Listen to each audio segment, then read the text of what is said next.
Okay, so this was obviously the most hyped up debate of pretty much this week.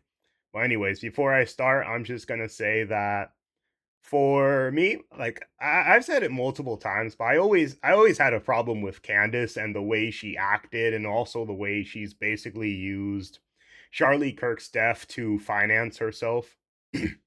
But before I begin, I'm just gonna say that my main problem with it was at first it started out as a bunch of innocent questions, which nobody really minded it, nobody was really against it. But then eventually it just turned into somehow Charlie Kirk magically gained her entire ideology with no evidence outside of she thought in a dream that he magically began to hate Israel, hate TPUSA, hate his wife, all that stuff. And then what happened is that for the temporary unity that the right had when Charlie Kirk, tragically passed and was shot literally live at a school campus, and everybody knows, but there were people like immediately within like 2 or 3 minutes laughing about it, posting about it, saying, "Oh, they're glad Charlie Kirk died. He deserved it." There was all that stuff.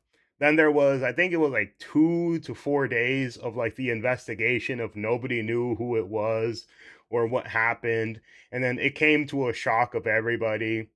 Obviously, everyone knew that, but it was a pretty tragic event that happened almost 1 year ago.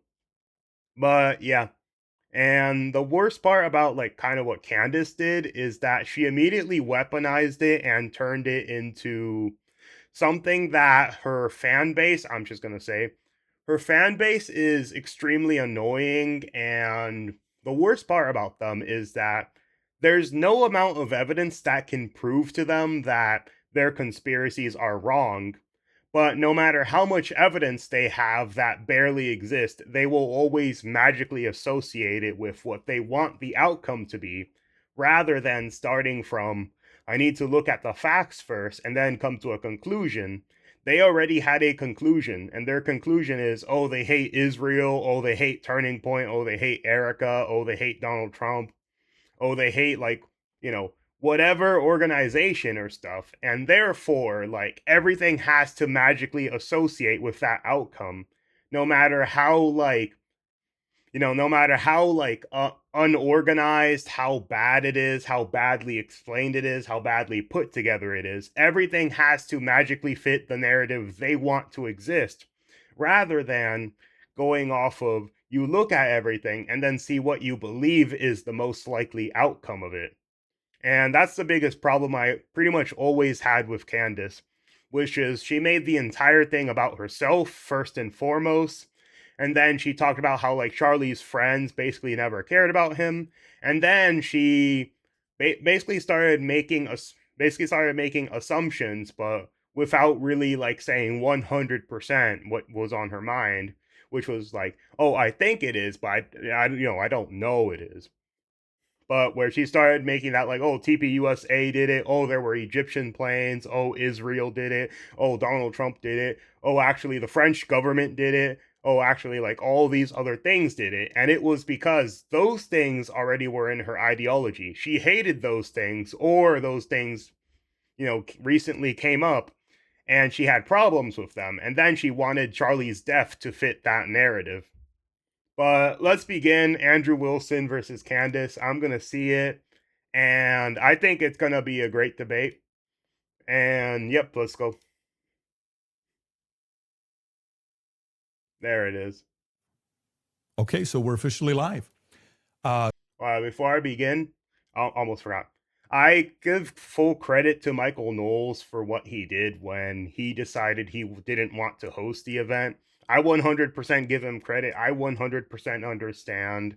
He's a very honorable man, and you know, it makes sense that he didn't want to use his friend's pretty much dead grave as a way to like farm a bunch of money and attention towards a debate like this. So I 100% agree with him. Candice, Andrew, good to sit down here with you, talking to you guys about the conversation that I think started with you being on Joe Rogan when you said, "Hey, I'm offering three hundred Yep. thousand dollars And for the audience watching this, you have to know when you see this final product, there's a lot of stuff that happens behind closed doors.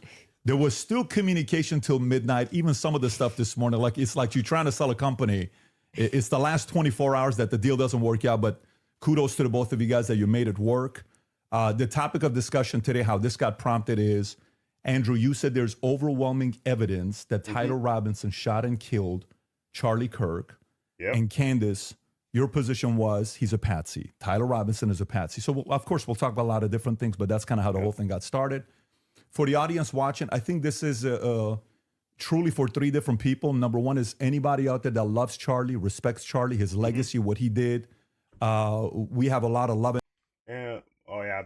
I'm going to say this. For anyone who does love Charlie, has watched TPUSA, and look, you're free to disagree with Charlie. You're free to not like things he said. You're even free to not even like Israel, even though he was like a pretty predominant defender of it. The thing I always thought was, whether or not you agreed with everything he said, it should always be the case that you should remember him for exactly who he was, what he defended, and everything within his life that he, advocated for and stuff, rather than attempting to basically say, actually, Charlie Kirk got all my views. Charlie Kirk got all my new views that he wasn't akin to, and then that's why, like, his entire world ideology changed the moment, like, pretty much he died, without any, like, single evidence, which is listen to Charlie, love Charlie, but remember Charlie for who he was rather than who you want him to be. And admiration for what he did. He changed the lives of many people, young men, young women. Yep. You worked with him for many years. You guys were friends. You've said a lot of good things about Charlie, respectful towards him. You guys may have disagreed on some things, but you had a lot of respect for him. The second audience is the folks out there, you, that's watching this. And so for you, you've been wanting something like this to take place. And kudos for Andrew for coming out and saying, hey, I want to have this conversation, and for Candice to accept it. So you have the ability to say, I agree, I disagree, comment, do all the stuff that you're doing online. And if you want to see more of these things, any of the three channels, subscribe to them. The Candice Show, The Crucible. I'm sure some of the people from Crucible are watching as well, and the PBD Podcast. The more you subscribe to this, the more we're able to deliver these types of conversations to you. And last but not least, it's about the two of you. My goal is to speak as little as possible. 99% of the time, it'll be you guys speaking, and the audience will be able to see it.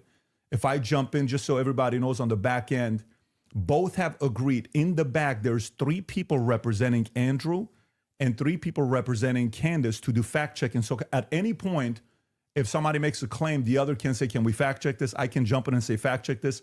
Even the folks in the back can say, fact check this. So it is a very fair conversation that we're having here. And so with that being said, kudos to Michael Knowles. Your name was mentioned a lot in this stat right now. The last 10 minutes, we talked about you. There's a lot of love and respect here mutually from both parties, all three of them here. And then, of course, the great Joe Rogan that started this conversation. And he also volunteered, but it ended up being this format that we have here today. So with that being said, Andrew, your claim is overwhelming evidence that Tyler Robinson killed Charlie Kirk. Opening statements, opening comments. Mm-hmm. Sure. And what I mean by overwhelming is I just find it very convincing. I think that's what most people mean when they say overwhelming evidence. So I have a brief opening statement. On September 10th, 2025, Charlie Kirk was murdered. Many of you already know a lot about the events which occurred after Kirk's death. You remember the ghoulish laughter, celebrations, and madness we saw from leftists all over, from TikTok invasions, debates, posts on social media, destruction of memorials, and things like this. Within weeks of Kirk's death, a cottage industry began to form, peddling various alternative theories on how he died.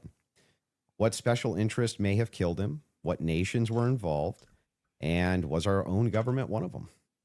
Because this was the first nationwide traumatic event in Gen Z's lifetime, the demand for answers was severe and palpable. The leading theory from the conspiracy verse is that Israel worked with the United States government to murder Charlie Kirk.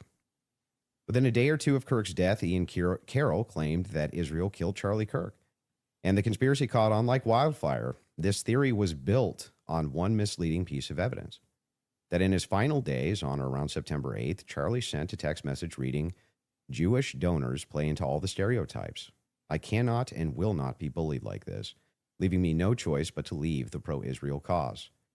This was sent in the context of a platforming dispute regarding Oh, yeah, I know this. I actually know this, but yeah, there was a donor group. They wanted him to kind of like modify his values for them. And here's the thing that I know a lot of people aren't going to like. But for example, Ben Shapiro. Ben Shapiro doesn't like the ADL. The ADL is a primarily Jewish group. And the thing about it is that while, yes, a donor group can be Jewish or whatever, it doesn't necessarily mean that they all think or act exactly the same. But that's first and foremost. There's an enormous amount of leftist Jews. There are like a few conservative Jews I know, but for the primary part, I know a lot. There's a lot of left leaning Jews. I know for a fact that that part's true. But the thing is, there's various things between like the obvious APAC, the ADL that even as I said, I don't like the ADL, and Ben Shapiro even had criticism for the ADL as well, where they would use their position and they started using kind of anti-Semitism as a way to as a way to like fight off judgment of their group and use it as a way to combat any form of valid criticism against them. There's obviously that. And the thing about this is not all Jewish groups thinks the same, and Charlie has a right to, make TPUSA go the exact way he wanted it to go. And he has every right not to be bullied or have his opinions changed because a donor doesn't like a thing he does or doesn't say. Tucker Carlson. From this scintilla of misleading information, it was speculated that Israel killed Charlie Kirk because he would have successfully opposed the Iranian war. Now, that's a fun theory, and who doesn't like a good, fun conspiracy theory? I like them. But there is no evidence that Israel actually killed Charlie Kirk. And if Candice has some, I'd like her to actually show it to me. I'm open to suggestions, but to date, there hasn't been any. There is, however, tons of evidence that a leftist killed Charlie Kirk, just as Charlie feared they would. I believe Charlie Kirk, and I have the receipts. No, I didn't have a dream where he came to me and told me that the left killed him. No, he didn't come to me a dream and say, Candice Owens betrayed him. That never happened. In fact, I don't need dreams of any kind because I hold in my possession never before seen messages from Charlie Kirk to his security team on September 9th, 2025. I'm going to share the message with you today, which is the first time this information's ever been publicly revealed. On September 9th, Charlie's security team wrote to him, yes, law enforcement has been fully supportive and agreed to a security plan and posture. Tomorrow's event will be covered by both my team and the campus PD. Oh yeah, before he continues, just so you guys know, Candice Owens used to have like similar security to Charlie. I don't know if like they've changed their security groups often, but she did have a security team exactly the same as Charlie Kirk before. There is that. And I remember on the Timcast, he was talking about it where he has bodyguards and he thought it was weird that his only biggest gripe was that when they were like checking everything, making sure the area was safe, they did ask the police if like the roofs and everything were, inspected and made sure nobody was there, and then they said yes. But as a security team, they're also paid to do their like own investigation and make sure that everything is just fine, even if there's law enforcement there. That's the one biggest gripe that I do have with his security team, which is that they kind of just assumed everything was good rather than, you know, the, If additional support is required, patrol units will be available. I have 11 on site. Charlie responded with this. Okay, great. Remind them that they are there for one person's security only because I'm somewhat worried the left is trying to kill me. Yep. That was a message sent September 9th. Yep. And just so you guys kind of know, if you haven't really kept up with Charlie over the years, he has been getting death threats consistently for years upon years. This is not the first time it happens. It happens with pretty much every publicly well-known figure. They will get death threats. They will get people who try to shoot them. And it's just a problem where the moment that you're very well known, you always have that. And then the thing was, there was always like bomb threats and stuff. This happened to similar people like Ben Shapiro. It happened to him. I remember that. And Steven Crowder, he used to do change my mind debates on campuses like almost all the time. But he later stopped doing them exactly because of all the death threats and attempts of people at killing him. And then there was also that time where Tim Pool in his house, somebody shot at it and nobody was able to figure out who the culprit of that was. And that one was like a few months ago. It's just that that's a problem where if you're a very well-known public speaker, there are always going to be people that are going to give you death threats, or like worst case scenario, there's a one wacko, some maniac that is actually thinking of, actually killing you. It's just a sad thing about that. Whatever could he have meant by that? Well, I think he meant exactly what he said. That he was worried the left was going to try to kill him. Now, we'll discuss this more later on in the debate, and maybe I have more never-before-seen evidence that exposes just how wrong and, in my opinion, idiotic many of these conspiracy theories have been. But that's what happens when you rely on what's called the evidence of the gaps. In other words, they don't have evidence, they seem to just make up evidence. And what did they make up? Well, in my opinion, kind of whatever lined the pockets.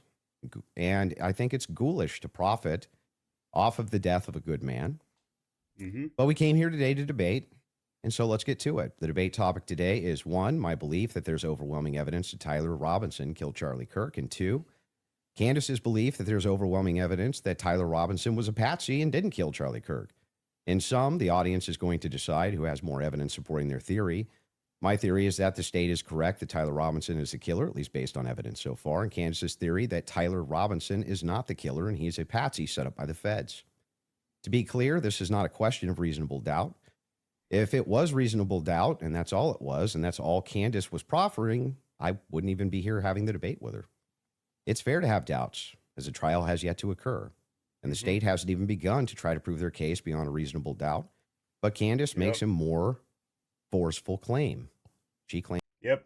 Oh, it's just so you guys know, they're in a preliminary trial, and what that means is they're not looking for evidence beyond a reasonable doubt. All they're doing is looking for enough evidence to do the next part of it, which is then the murder trial and all that investigation. So what typically happens is both the defense as well as both what were the other people, the prosecutors, the prosecutors, they both put generally their weakest evidence or evidence just strong enough to try and either avoid the trial or, try to prove that there is enough in this for the court to look into it more. That's currently what's happening right now. It is not the actual 100% trial. It's just preliminary. That there's more evidence that Tyler is not guilty of murder and was set up as a patsy than there is for the state's case. And I just think that that's absurd. And she will not be able to demonstrate that in any way. In fact, she has almost no real evidence at all of her theory, whereas my theory is supported by compelling witness testimony, physical evidence, multiple confessions, all of which are independently compelling, but which are even more convincing as each piece of evidence corroborates the others. You'll notice the term overwhelming was included in both theories. This is because Candice demanded I defend my use of that term, which I think is fair, in describing the evidence against Tyler Robinson. She, on the other hand, only wanted to defend her theory as merely viable. That is, until I showed her clips in which she said she believed the evidence of her theory, that Tyler Robinson's a patsy, was supported by overwhelming evidence. Only then did she agree to defend that position. Regardless, we're both defending the claim that there's overwhelming evidence on our side, so it's worth defining that term. When I say the evidence against Robinson's overwhelming, all I'm saying is that I mean that as of right now, I find it very convincing. I see almost no evidence at all, only speculation on verified claims and suggestions of things that could merely be hypothetically possible. Dreams, vibes, feelings, things like this. Almost done, by the way. I have no problem defending the state's case and welcome Candice bringing up any challenges she would like. But if I'm honest, the reason I was willing to pay the $300,000 for this debate was to finally have a chance for someone to demand Candice be held accountable for the unbelievable theories and claims she's been making. Candice's investigation is indistinguishable from a leftist operation. She couldn't be doing more damage to the right if she were trying. She uses her considerable platform to relentlessly attack one of the most influential conservative outreach organizations for young people, and she's making a mockery of the online right-wing commentary class. She's harming Republicans in an election year by dividing them. She's attacking the very organization Charlie spent his life building, and she's attacking the people he loved, including his wife. And it cost me $300,000, but today I hope that she finally answers for some of that. Thank you, Andrew. Candice? Did you get it out of your system? I did. Okay, great. Well, I'm not going to waste time with the preamble because I think I just want to get to the substance of the debate, and we'll just speak to the audience. I've obviously had an audience since we've been covering this case. People know that there was a personal friendship between me and Charlie. Oh, just so you guys know, her personal friendship with Charlie was like pretty much ended, like I'd say 2 or 3 years before his death. Charlie stopped following her. Everyone kind of remembers this, but they were friends for a little bit. But then Charlie stopped following her. Charlie stopped associating with her, and that was a lot of various reasons. I think what she did with, if I remember it, what she did with Steven Crowder's like divorce was like shitty as fuck. There's that, and then there's also like Ben Shapiro obviously kicking her out of the Daily Wire because of her progressively getting more and more unhinged, basically. But yeah, as of now, she did have a friendship with Charlie. The biggest problem is that he stopped associating with her the last really 2 years of his life before then. And diminishing the pursuit of something that makes sense regarding what happened on September 10th by throwing it to this is just people who are conspiracy theorists. These are people who are just trying to generate clicks. I don't think that people should be satisfied by that. I want people to remember that it's important to think. We've been lied to by the government a great many times over, just the last couple of years, if you just think of the things that we've learned about our government.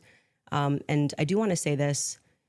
What's been the most disturbing element, I think, for everyone is that not only does the narrative not make any sense, which I'm going to demonstrate, I don't need to waste time with the preamble going through the points or trying to insult you or pretending that I've been running a podcast saying it's just dreams and vibes like I'm Miss Cleo. And that's the reason why it's taking so many influencers. It looks like $1 billion industry of influencers to dispute everything Candice says. It's not because I'm on my platform saying I had a dream last night. I don't think that I think that diminishes you as a she literally said she had a dream that Charlie Kirk went up to her. That, like, what the fuck, Ken? You literally actually said that. You had a dream, and Charlie Kirk said, "Oh, this person was the one that killed me." Oh my! As an argument, obviously, we have presented a lot of evidence. You just presented a text message and said this is evidence. Well, that's how this entire thing began. You're talking about how Israel got into the conversation. It was because immediately after Charlie died, one of the first things we saw was this push to make us all think and remember how much he loved Israel. It's because the prime minister of Israel, who's fighting like a 27 front war, felt that he needed to come do a little mini tour and to he did not do a tour. He did not do a tour. He was asked a question and he literally did not know Charlie Kirk died. Be strangely to state that I did not kill Charlie Kirk when nobody was having that thought that I can remember. Nobody was going, I wonder if Bibi Netanyahu. Just so you guys know, immediately after he died, a bunch of people were saying, oh, Israel did it, Israel did it. No evidence, no looking into it. It's just that basically the Israel conspiracy is one of those where people like to bring, it's kind of like a black hole where people like to bring no matter what it is into the conspiracy, as long as it like makes them reaffirm that hatred of Israel is this or that, blah blah blah, or whatever. Killed Charlie Kirk. And then we had a round of influencers who lied and said Charlie was not changing on Israel, that he wasn't having any disagreements regarding that topic, that the day he died, he just loved Israel so much. And I demonstrated via a text message, which you just mentioned, and you're now contextualizing and pretending it was just about Tucker Carlson, which is not true. It was a part of a broader shift that Charlie was having over the last, I would say, actually, on your show, it began since October 7th, which is when I began asking myself more questions about Israel as well.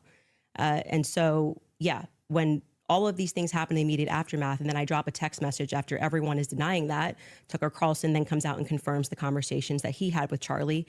Megyn Kelly then comes out and confirms the private conversations that she had with Charlie. Oh, I'm going to say this before I begin.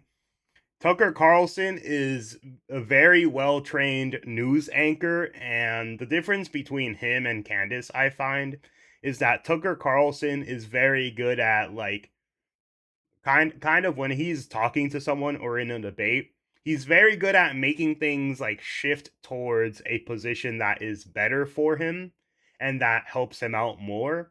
And that I can give him credit for. It makes sense. He's obviously media trained. There's that versus Candice, who I think is actually just mentally retarded. I'm not even joking. I think Tucker is just doing it because he knows it's popular, versus Candice, who actually I should think she's fucking retarded.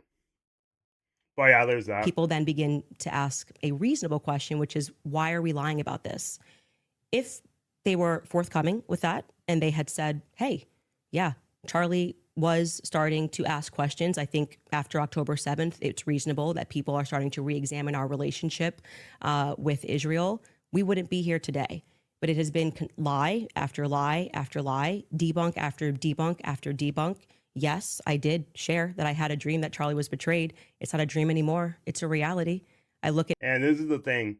She says it's a reality, but she now needs to bring up facts and receipts on why she believes it is a reality.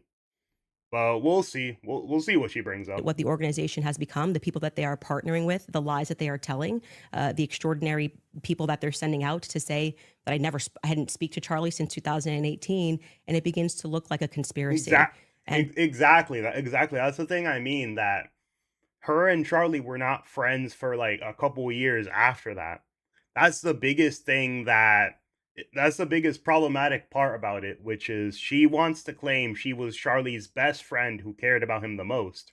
And yet he disassociated with her long before like any of this. Just as a historical fact, that entire term was created by the CIA to gaslight people after the assassination of JFK. So it's not exactly one that makes me nervous. Like, calling somebody a conspiracy theorist is essentially saying that they demand further answers and they're not accepting the Fed slop. So I'm grateful that you came today. I don't need to, like I said, take cheap shots and discuss your manner of debate or your strategy. And I'm also grateful that you shared that you had that text message today, because everybody watching knows that I have been demanding not a debate, just an open conversation with Turning Point USA. They should be here. It shouldn't be. Oh, just so you guys know, she's lying about this. Turning Point literally said they would let Candice on the panel, and she rejected. She rejected herself. Turning Point literally was going to allow her. She was the one who rejected it. This is an outright fucking lie. You in that chair, it should be the person that took Charlie's place, maybe Erica Kirk, maybe Andrew Colbert. He's a spokesperson. And rather than doing that, they send us another influencer. So let's see how it goes. Just out of curiosity, are you between 0 to 100? What is the likelihood that you think Tyler Robinson shot Charlie Kirk and killed That's him? a good question. Based on the evidence right now, I don't know. I'd say 75, 85%. Candice? 0%? 0%. Okay. Remember these numbers. 75, 85% means he's very highly sure, but he's not 100% sure. So there could be other information that maybe he's waiting to fully decide. But as of now, he believes the evidence is more stacked towards it. Whereas Candice, she picked 0%. 0% doesn't mean that, oh, I have to make up my mind as evidence changes. 0% means I am highly 100% convinced that this is not what happened.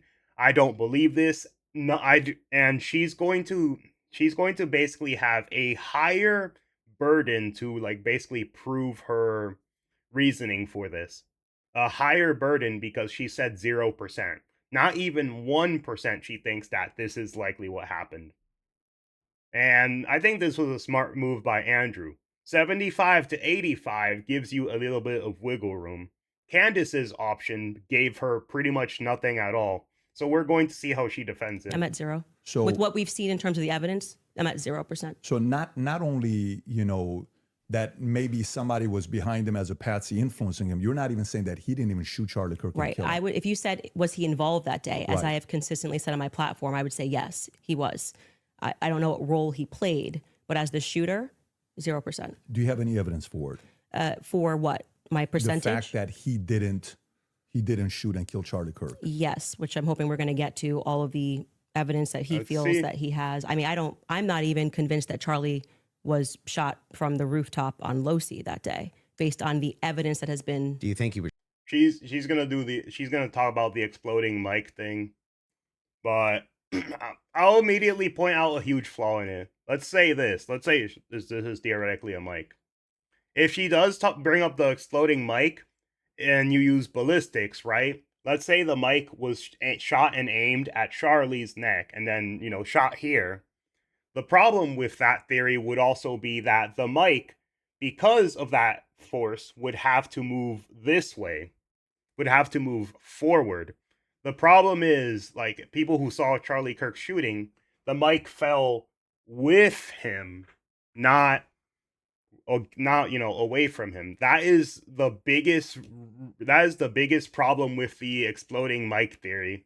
And not only that, but like the amount of force a mic would, the amount of like preparation and the amount of like stuff a mic would need to actively not only kill Charlie, but be placed in the absolute perfect direction where it actually lines up with his neck, rather than, like maybe if he moved the mic a little bit and it would only shoot off his finger. That would also be a huge problem with it. We're going to see if she's going to try to prove it, but there's an enormous amount of weaknesses with that Shot. one. I do not think that Charlie was shot from a 30-06 from Yeah, Losi. but just shot it all.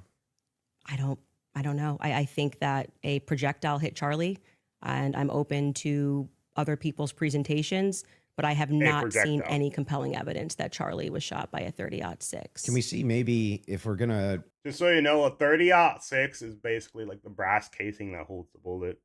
Just so you guys know. So you can have a 30-06 and you can have hollow point. I think you can have like those shots where people use in ranges where they like show colors. I think that. But just so you know, you can put a few different bullet tips on a 30-06. And not only that, this is the most shot bullet, or at least one of the most shot bullets in World War II. There's a lot of information on it.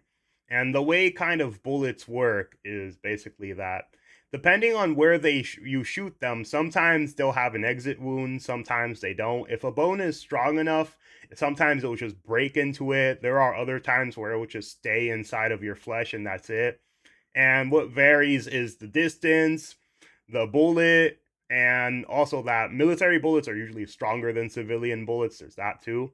But also it depends on which exact type of ammo he shot.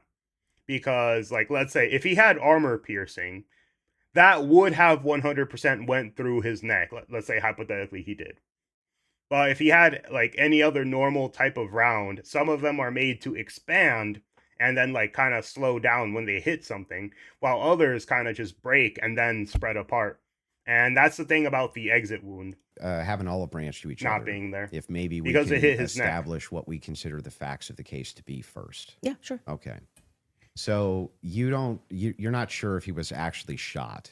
You're open to alternative theories. To that. He was definitely hit with a projectile of some description. If we're talking about was he shot from a gun, a 30-06, I would say definitively no. Okay. It defies common sense to think that he had a Superman neck, and even if he did have a Superman neck, which Yep, and this is another one of Candice's lies.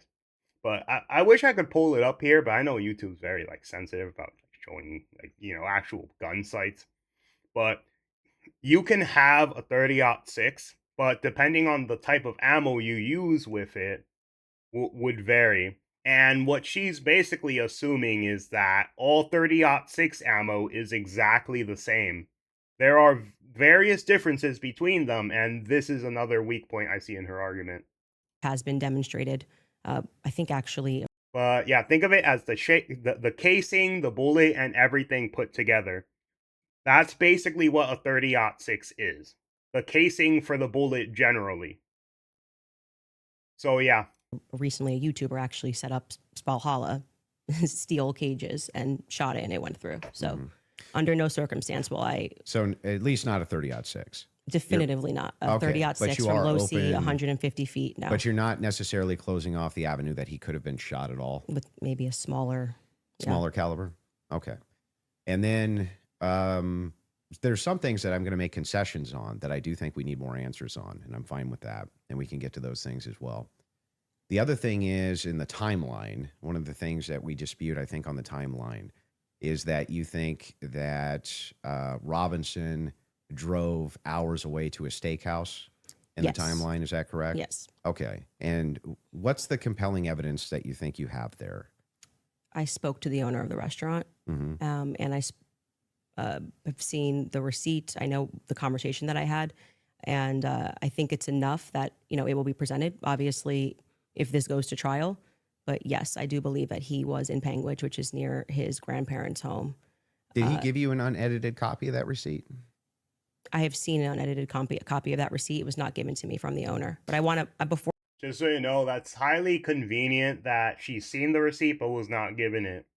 That's highly convenient. Before we get into like all the timeline stuff, I want to address what you think is evidence so we can keep this on par with what your claim is. Since Well, I think that that's a piece of evidence that's in dispute, and that's why I'm. but because if we're not trying to get establishing to the whether there's timeline- overwhelming evidence that Tyler Robinson did this. Yeah, So if you whether want to then use starting the first, with if you want to use the first part of that for the internal critique, yeah, for you, we that's should go fine. over the actual Okay, evidence that so we feel. The first reason that I think, and I think it's compelling evidence, is that Tyler Robinson's rifle was found near the crime scene.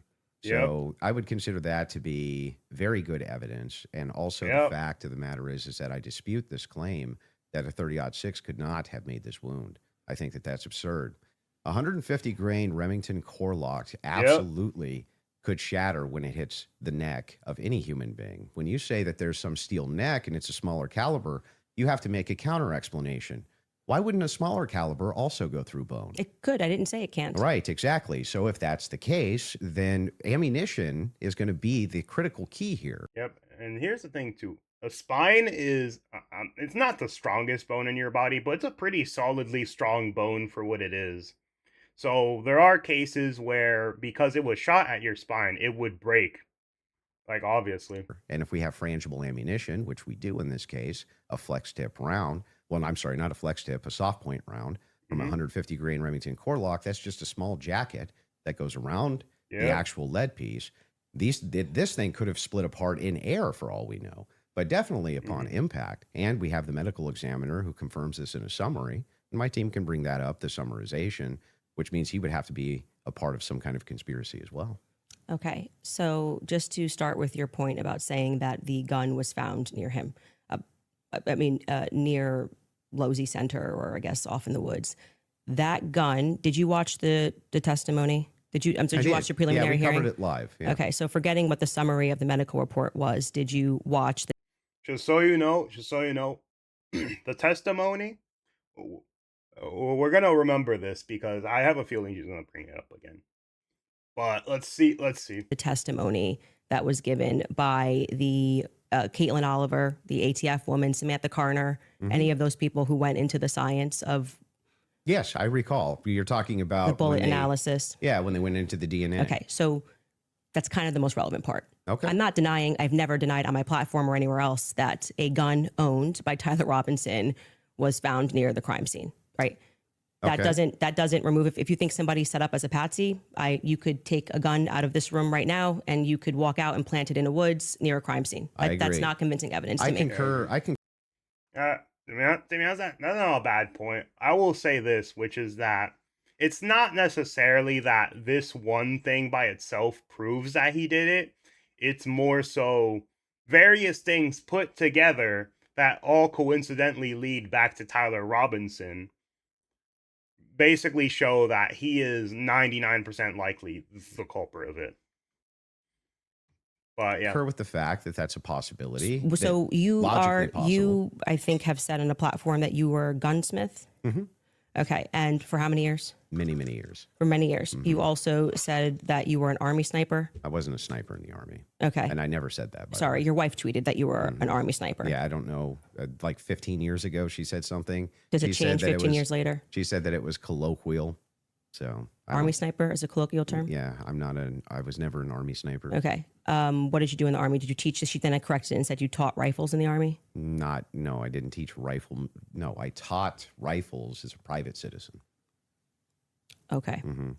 And I was an NRA instructor for many, many, many Okay. years Damn. alongside my gun shop. As with your expertise, when she gave testimony on the stand, Samantha Carner, that there was dust and there was debris that was found in the gun barrel. Yep.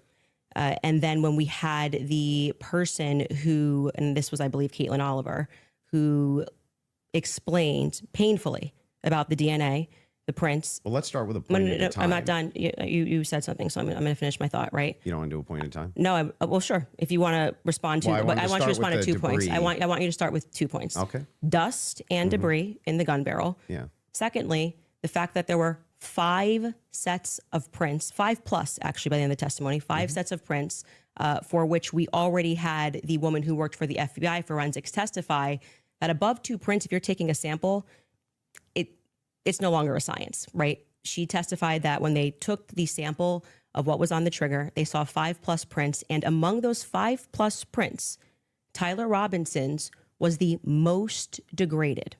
So I would like you to explain how Tyler Robinson's prints could be the most degraded when she said, actually, you could have DNA on something that you've touched. You could have DNA on something that you've never touched. And to get DNA degradation, they've looked at pieces, items 20, 40 years on that don't have degradation. Yet Tyler Robinson's prints, amongst 5 plus other prints, were the most degraded on that weapon. Yeah. So let's get into all 3 of the claims. First, with debris. When it comes to debris, firing a rifle doesn't always blow the debris out of the barrel. Okay, So you think there could be debris and dust. Yeah. He just fired the weapon. Sure. Okay. not only that, he left it in a forest. Now, I don't know if you agree with me, but if you leave a rifle in a wooded area, it's also possible that debris could get in that way. But I'm not even sure that that's what the case is. I think it's far more likely that he fired the shot, it just didn't blow all the debris out, and it often doesn't. You'll find this if you take Grandpappy's dirty rifle and it's all dusty inside the bore and you go fire it, you'll often look down the bore and there's still dust. Okay. Happens all the time. Okay. And the prints? Yeah, so the prints, we don't know all of the details on just yet. We do. It was excruciatingly long testimony on the prints. We don't, because they haven't gone to trial, so we don't. Yep. And this is the thing too, as I said, it was a preliminary trial, so not all the evidence is out there. That's also another major thing that I had to clarify earlier, because I knew that she was probably going to attempt to say that, like, oh, all the information's out already. But the thing is, if I remember, his DNA was on, there was a screwdriver, there was a towel, and there was the gun. And if I remember, he was the prime person with his DNA on the entire gun. Whereas I think his boyfriend, who was it? Max Twiggs, yeah, that's it, Max Twiggs.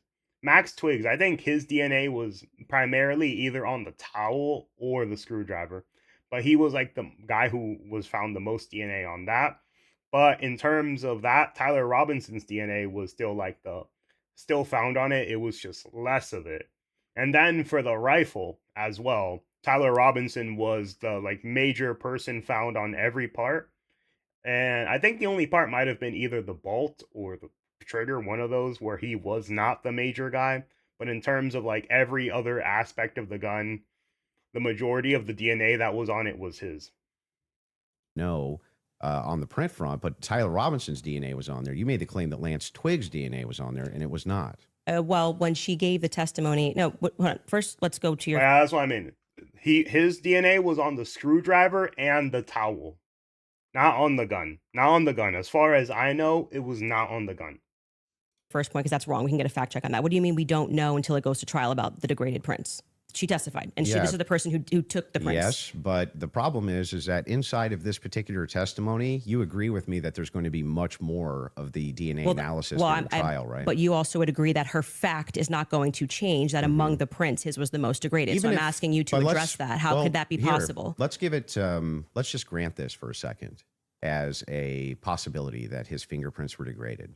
It's not a possibility. It's a fact. The person who took it. I'm just granting it for the sake of argument. You should grant it because it's a fact that she presented. So now it's granted. So what? What do you mean? So what? Yeah. So what? What does that prove? It proves that if his prints were the most degraded amongst 5 of them, Mm-hmm. you're going to have to explain how that's possible if he's the one that recently fired the weapon. Yeah. So wait a second. You're saying that it's an impossibility that if his fingerprints are the most degraded, I'm telling you if to that's the explain it. case- You're the gunsmith. So Well, wait a explain it. second. How would a gunsmith give an analysis? Yes, this is. Oh my god. I know. I think I know what Andrew's gonna say, but remember, you're a gunsmith. A gunsmith is not a person who checks DNA evidence on a fucking gun or a crime scene. A gunsmith puts a gun together. A gunsmith does not look into the intricate details of DNA analysis into what like marks were on a gun and other places. So her saying that was absolutely that one's actually dumb. He builds guns and he checks guns. He does not check DNA on guns. Holy shit. On fingerprints or DNA? Do you think that I've worked in Exactly. a DNA laboratory So with your answer fingerprints? is Exactly. This is what I meant. He said the same thing I thought, which was immediately go from, you're a gunsmith, so tell me whose DNA is on this gun. Oh, what do you mean you can't, you're unable to tell his, if like he spit on it like last Tuesday or some bullshit. Oh, oh my fucking god. But yeah, I don't know. I don't know how she logically got to the conclusion that a gunsmith does DNA. When the first second I heard, I said, but yeah, let's continue. Let's continue.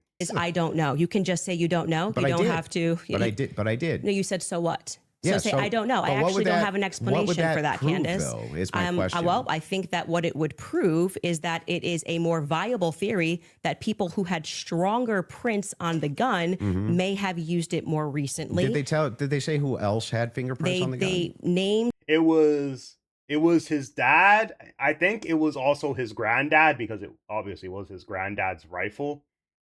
Yeah, I think those were like I think those were pretty much all the people on the gun. Matt Robinson explicitly. Okay. And this was a part of the testimony where she was speaking about how they got samples of elimination samples from the home of Amber Robinson, Matt Robinson, and Lance Twiggs. Those were the 3 names they named. So are you saying that Twiggs? Would you like me to fingerprints- finish my statement? I just want to make sure I'm clarifying.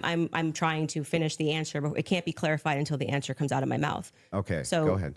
this was a portion of her testimony where she was explaining how they got elimination samples from the home. And she named Matt Robinson, Amber Robinson, and Lance Twiggs as the elimination samples that she was using.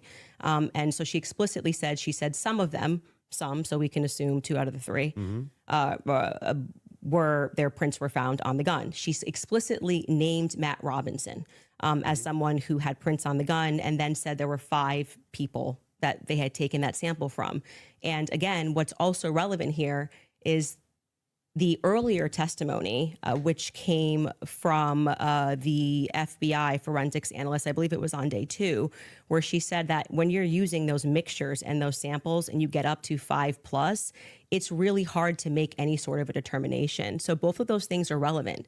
If you can't explain why his prints are the most degraded and you're saying he is the shooter, it's not really a so what.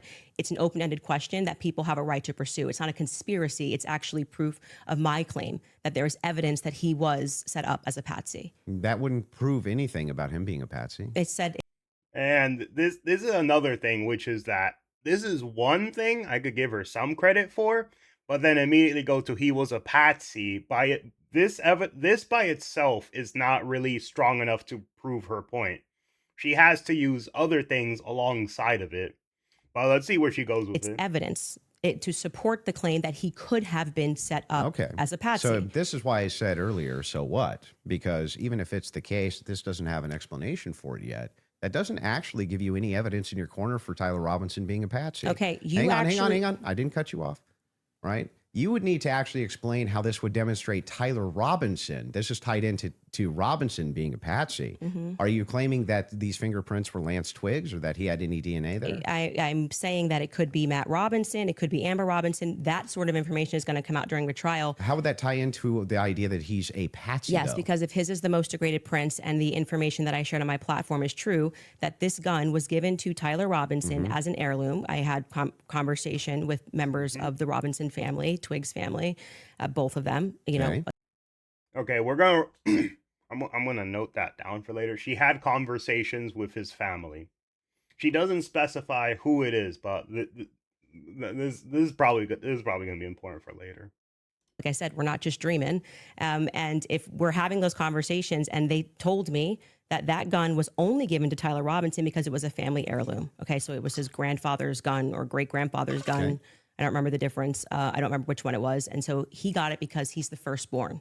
So, but he's not much of a shooter, is what I was told. And so he has this because he inherited it, essentially. So if I get something from my grandpa, Just so you guys know, because he was, as far as we've seen pictures, he was shooting since he was a kid. Just so you guys do know. He has had guns since he was a kid, or at least been able to use guns since he was a kid. We don't know exactly like if he had a large amount of experience, but there were many photos of him with guns, so I'm assuming he at least semi-regularly was exposed to guns, using them, and probably going to a range or other places to, you know, safely shoot guns. And because that's his grandfather's gun, there's a high likelihood that his grandfather let him use it a bunch of times before he eventually decided to give it to him. Maybe because it was the end of his life, or maybe he thought it would be a good gift for him or something. and I put it up on the shelf and I own this, you could see that could be. How do we get to the patsy part? You don't let me ever get to the end of the sentence. So how could we get to the patsy part Okay, if I can't get to the end of the I'll wait sentence? patiently till we get to So the that patsy could be a part. reasonable explanation as to why there was dust in the barrel, because he doesn't often shoot this weapon and he is indeed a fisher. And it could also be a reasonable explanation for why we have Matt Robinson's prints on this. Obviously, Lance Twiggs, even if he has prints on things, they live together. That doesn't really mean anything. But that could demonstrate that somebody took his weapon and put it somewhere. His prints are the most degraded. Somebody else's prints, there's more presence of somebody else's prints, and that could demonstrate that somebody is taking items from his house and putting it into various But it also places. could demonstrate nothing. So the problem that you have here is that this So right now, like, this is the thing. She has one thing, but then she's kind of saying it as this means exactly this happened. Right now we're going to see if she has more stuff to prove that this all lines up together, because this one point is just basically, oh well, this thing is that, so therefore this is exactly what happened. But she's so far not using any other forms of proof or, you know, ways of showing you that this is exactly what happened for you to really, like, you know, have a very strong belief in it. Like, I can say I can believe that is possible, but I can't say that is 100% verified, because right now all she's going off of is because his DNA is the most degraded, apparently. It immediately goes to someone else put the gun over there and it was not him. Someone else set him up, which then you're going to need lots more evidence to prove that other stuff, because you went from he was the shooter and this blah blah blah to someone else did it, therefore she has to prove that somebody else did it. Now we're going to see what she does. is pure conjecture. No, This is not evidence that Tyler Robinson is a patsy. It's only evidence that you have conjectured up that, well, if it's the case that these are the more degraded prints, then therefore that means must be patsy because dad's fingerprints on gun. I didn't say must be Describe patsy. how this actually links in to Robinson being a patsy. Okay, I just described that for you, so I can explain it to you, but I can't understand it for you, so I'm going to move on from that. But to just go back to your point. Yeah, we're going to see, but as of now, this is still like just one thing where she has to prove it is that. But as of now, all the evidence that she has is really just, oh, his were the most degraded. Therefore, someone else set him up, and he was not actually the one who did it. About this is not evidence. You can't make Oh, that. and the last thing was, her point was that Charlie was shot with a projectile, not exactly, because a projectile could mean a lot of things outside of a bullet. So she's not saying it 100% was a bullet. She just said Charlie was shot with a projectile. So basically, it is that someone else could have moved it and set it up, but it's also her point that he was shot with a projectile, which is not 100% likelihood that a gun was used to shoot him. So those are her 2 points I got put together, and right now we're gonna see. that claim because you're the entire basis for why you think that there's evidence for Tyler Robinson being the person that took the shot Yeah. is based off of a hearing under Utah 1102 rules, meaning that they are doing the exact same thing that I am doing.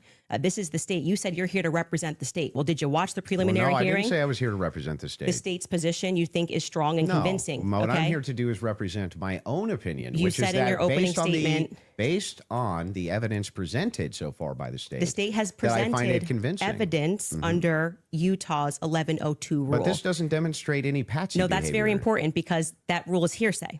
So you can't say at the That rule is hearsay.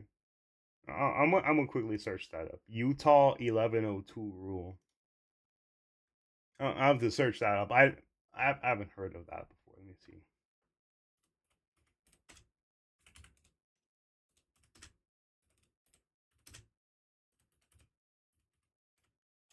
Yeah. Oh, shoot, I put 2 zeros. Now we're gonna see that. Anyways, I'm gonna continue it, but I'm gonna real quickly read it once it gets set same up. time, Great. Candice, you're not allowed to. And what that means under the Utah rule, which I'm sure you know, because I'm sure Okay, here it is. Utah rules of evidence. I just put it up on Grok because it'd be the easiest. Well, let's see. So Utah rule evidence 1102, reliable hearsay in criminal preliminary examinations. So it is a preliminary trial, so this is reliable hearsay. Okay, so we got that.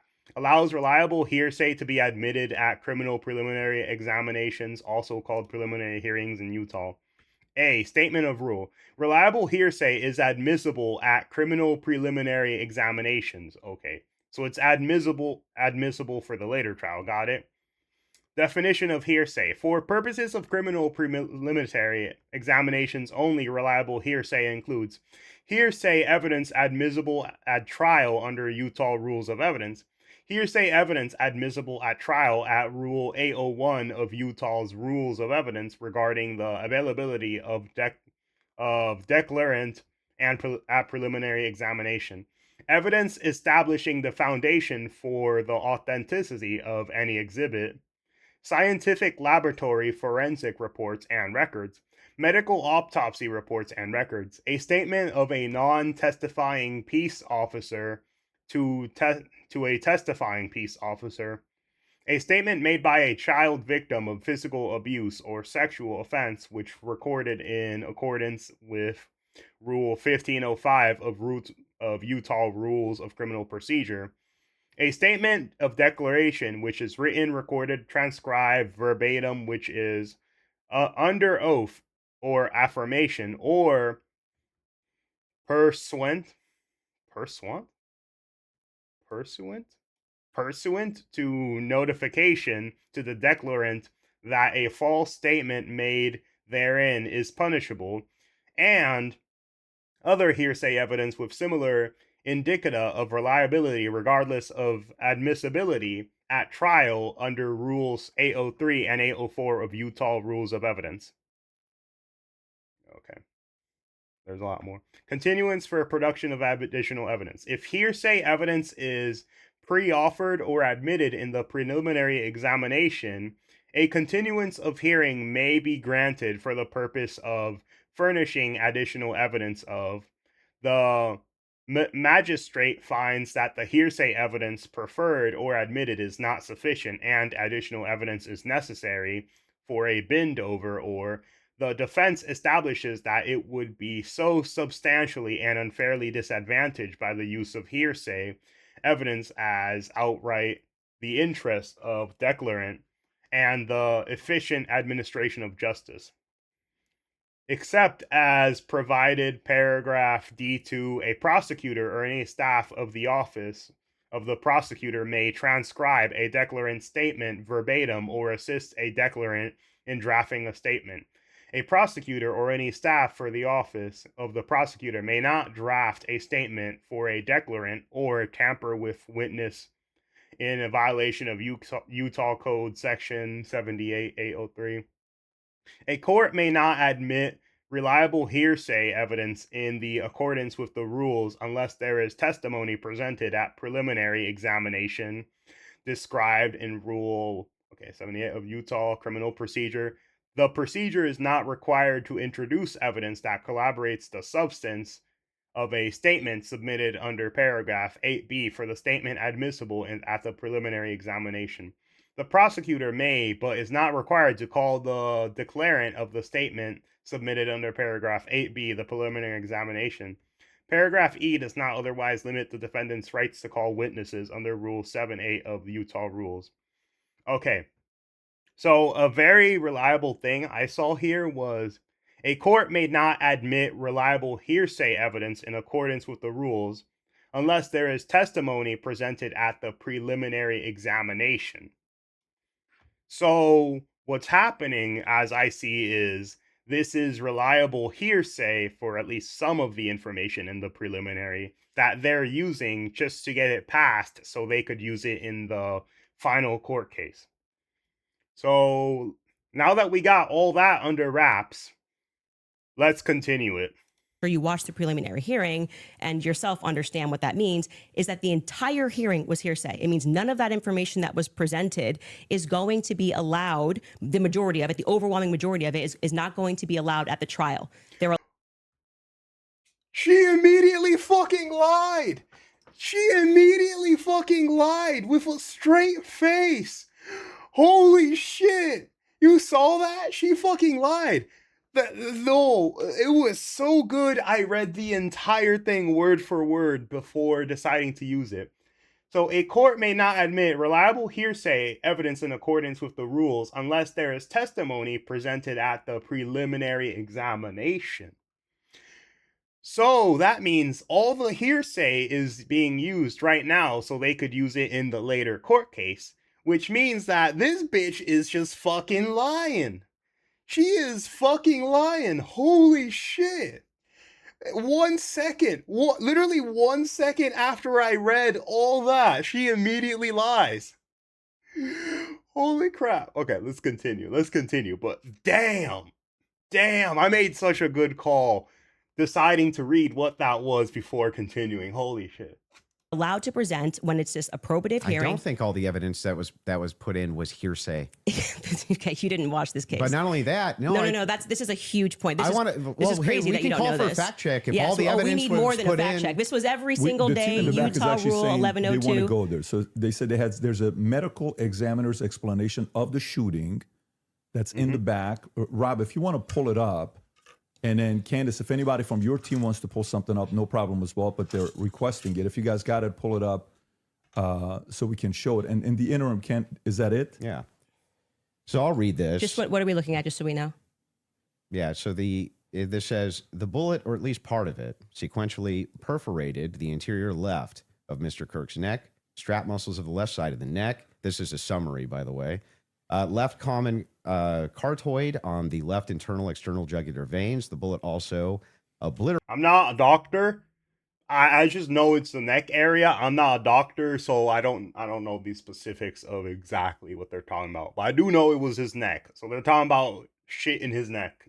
I do know vertebrae though. I can tell that one. Jugular veins. I'm assuming that's like just the biggest vein. Bullet obliterated the left side of the C2 vertebrae. I'm assuming it means here. I don't know. Obliterated the left side C2-7 vertebrae, transacted the cervical spinal cord. Medical examiner observed a significant portion of Kirk's cervical spinal cord was traumatically absent. Mr. Kirk suffered from other severe injuries, including bilateral, apical, and posterior intercostal hemorrhages, pulmonary, apical hemorrhages, multiple disruptions to the thyroid, et cetera, et cetera. So the summary of the examination is that he was shot. Okay. That was what they were pulling that up for. Okay. And I'm not disputing that he could have been hit with a projectile. We're not just. Okay, yeah. So I'll give her credit for that. She did say it was a projectile. Okay, fine. You can have credit for all that being read and be like, okay, he was hit by a projectile. Okay. Disputing that, so I don't know why this was brought up as a fact check. Could you bring up 1102 Utah rule? Because this is an unbelievable point that you're making by saying that I am not allowed to infer off of evidence. You can infer. I'm trying to follow the inference. But to no, but Patsy. your entire reason, like you asserted that you believe there's overwhelming evidence on the basis of what we saw in the Correct. preliminary hearing. The entire preliminary hearing was hearsay. Yeah, I'm fine with your inference. Yeah, but the thing is, it's reliable hearsay that can be used and admissed in the next court date. I'm still glad I read that. But anyways, so we're looking at this, and right now I can see that Candice's armor is actually cracking a bit. Especially after that. If they fact checked her on exactly what that law said, that would have been terrible for her. But no, you just literally said I couldn't do that. Yes, I can. No, I didn't. I'm just saying from your inference, how do we get to Patsy? This is how you got to Shooter. The Tyler Robinson did it No, the same no, way no, that I you didn't got to get to Tyler just Robinson. Shooter from that. Yes, you did. You again. And this is the problem. She's like, "Oh, this is how you got to Shooter." First of all, she's assuming that this is the only point that Andrew Wilson looked at and was like, "Yeah, Shooter." But as I said, that you put everything together and then you try to like notice like the similarities of what happened in order to figure out most likely what the event is that happened before it becomes proof. But instead, she's like, "Oh, this is the only thing you use to form your opinion." And yeah, This is something important, so we should pull up a fact check about what the 1102 Utah, and under their constitution, for the sake of a preliminary hearing, they do not have to have hard evidence. They don't have to put people on the I trial, agree they swear don't them have in. to. But no, that's why the entire hearing was basically. yep, and let's see. Yep, reliable hearsay definition. Yep. Yep, it looks exactly like the one I did. Hearsay. Officer Bagley But was not saying all of it, like I said. the overwhelming And majority. again, no dispute. Outside of the Downside is PBD is not showing the full thing. As you saw, I showed the full thing. This is about half of the list. This is about half of it. one But that you don't want to give. Please don't cut me off. Though. Outside of no, that is what's in dispute. It means that your entire brand of saying you don't have evidence falls apart when the entire preliminary hearing is based off of hearsay. In fact, Lance's testimony before they had about an hour debate, actually maybe it was more than an hour debate before he sat, and they said this is not going to be allowed. You wouldn't even be allowed to do this. We'd be able to cross-examine him. The questions that they're asking Lance are all leading. And what did he say? Well, I'm the magistrate under Utah Constitution. 1102. It is my job to allow all of this so we can see if the state has enough here that we can then move to a trial, which will then, they would not allow this stuff. They would say we get to cross-examine Lance. Lance But just you're can't arguing willy-nilly things I'm not disputing. but the entire substance of your argument is that people can't infer off of evidence. No, That's what you're saying it's to me. When you say Candice, Here, you can't. I'm gonna lie. I'm not even gonna lie. I find her voice very annoying. Oh my god, this is actually unbearable. Holy shit. Give Talk you about the the degraded argument prince, now. which is a fact. Yeah, I'm not and then saying infer that. off of that. Didn't say that. Tyler could have been a patsy. You're just telling making stuff up. So here's I'm not what the making stuff position up. is. I'm I'm not making asking stuff this. up. By the way, I I'm have Rule saying 1102 that ready I if you think wanna you. read Let's it. pull that up. Let's pull pull that about up. I 1102. am Get there doing from the exactly what the inference. state did. I Okay. am looking at a piece of evidence, and I am saying. But you're not showing me how you get there Can you from the describe to inference. the audience what Rule Yes. 1102 So this, means? just so everybody who's watching this at home understands what I'm saying, even if he doesn't. What Andrew is arguing is that I don't have the right So condescending, such a narcissist. Holy shit. to extrapolate from Never a made that fact argument. like Just making it up. Just purely making it up. I'm asking based on Andrew, based on can I your show my evidence? You inference. just showed yours.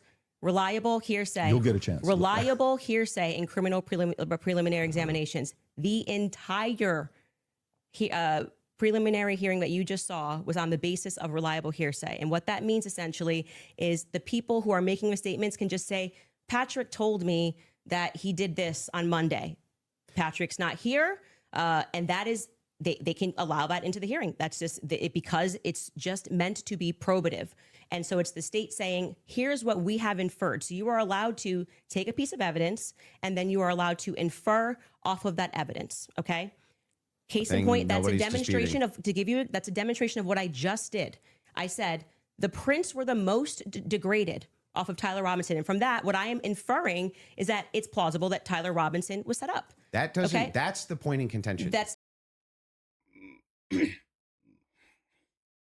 And I'll just tell you that this is another thing, which is that she selectively used one thing from the hearing, but not everything.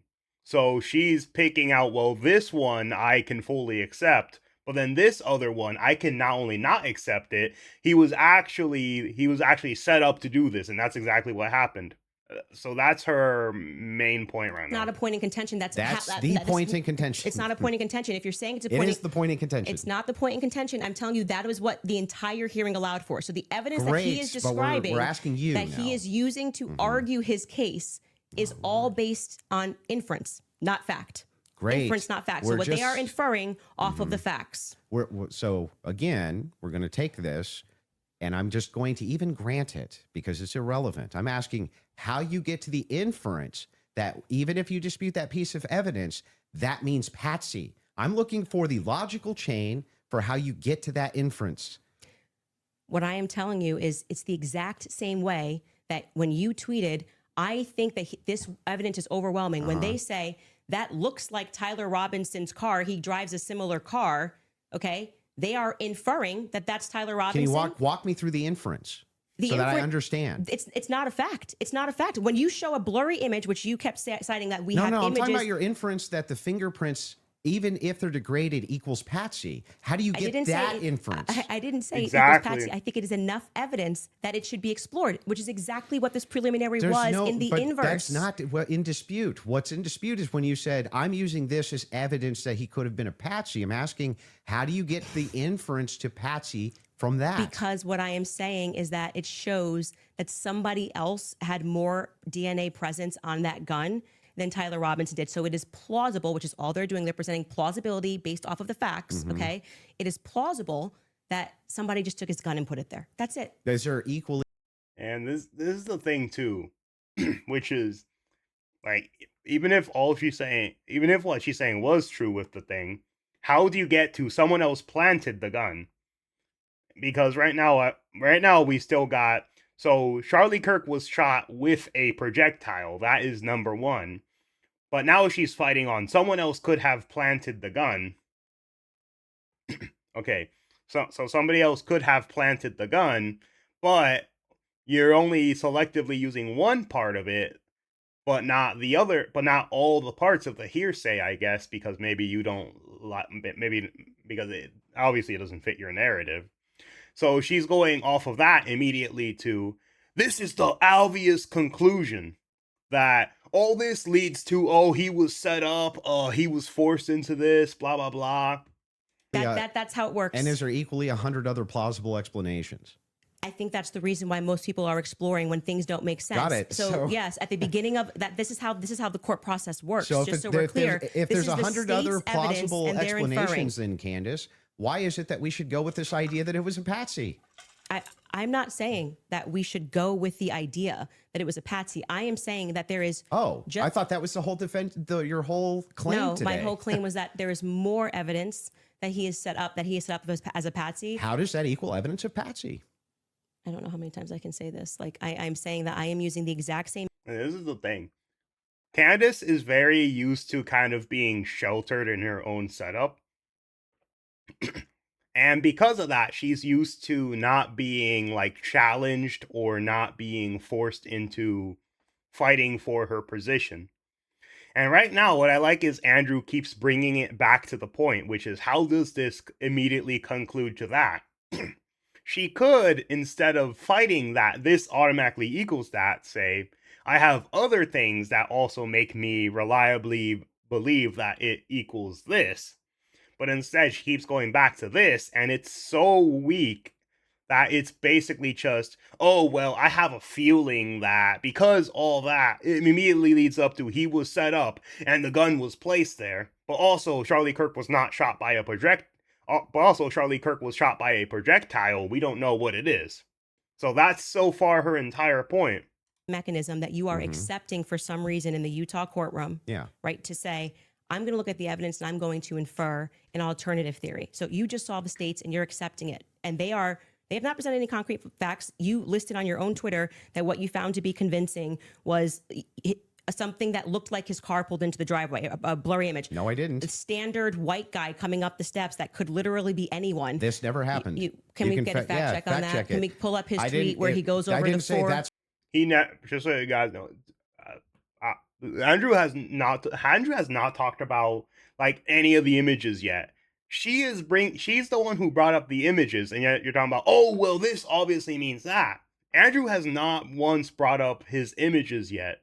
what convinced me. When you actually didn't say it's what convinced me, but you said Right. this is the evidence that you found to be overwhelming, and you named, I believe, actually 5 things. I think you said it was his car. You said it was. Well, there's multitudes of things that I find You to just be said you didn't compelling say it, so we're going to evidence. get a fact check on that. You Sure. did. Go ahead. You said the blurry images coming up the steps. Quite literally, when Mm-hmm. Officer Bagley testified, they talk about when I'm talking about making inference. This is the most I thought was the most absurd testimony I've ever heard. And pardon me, it was actually David Hull.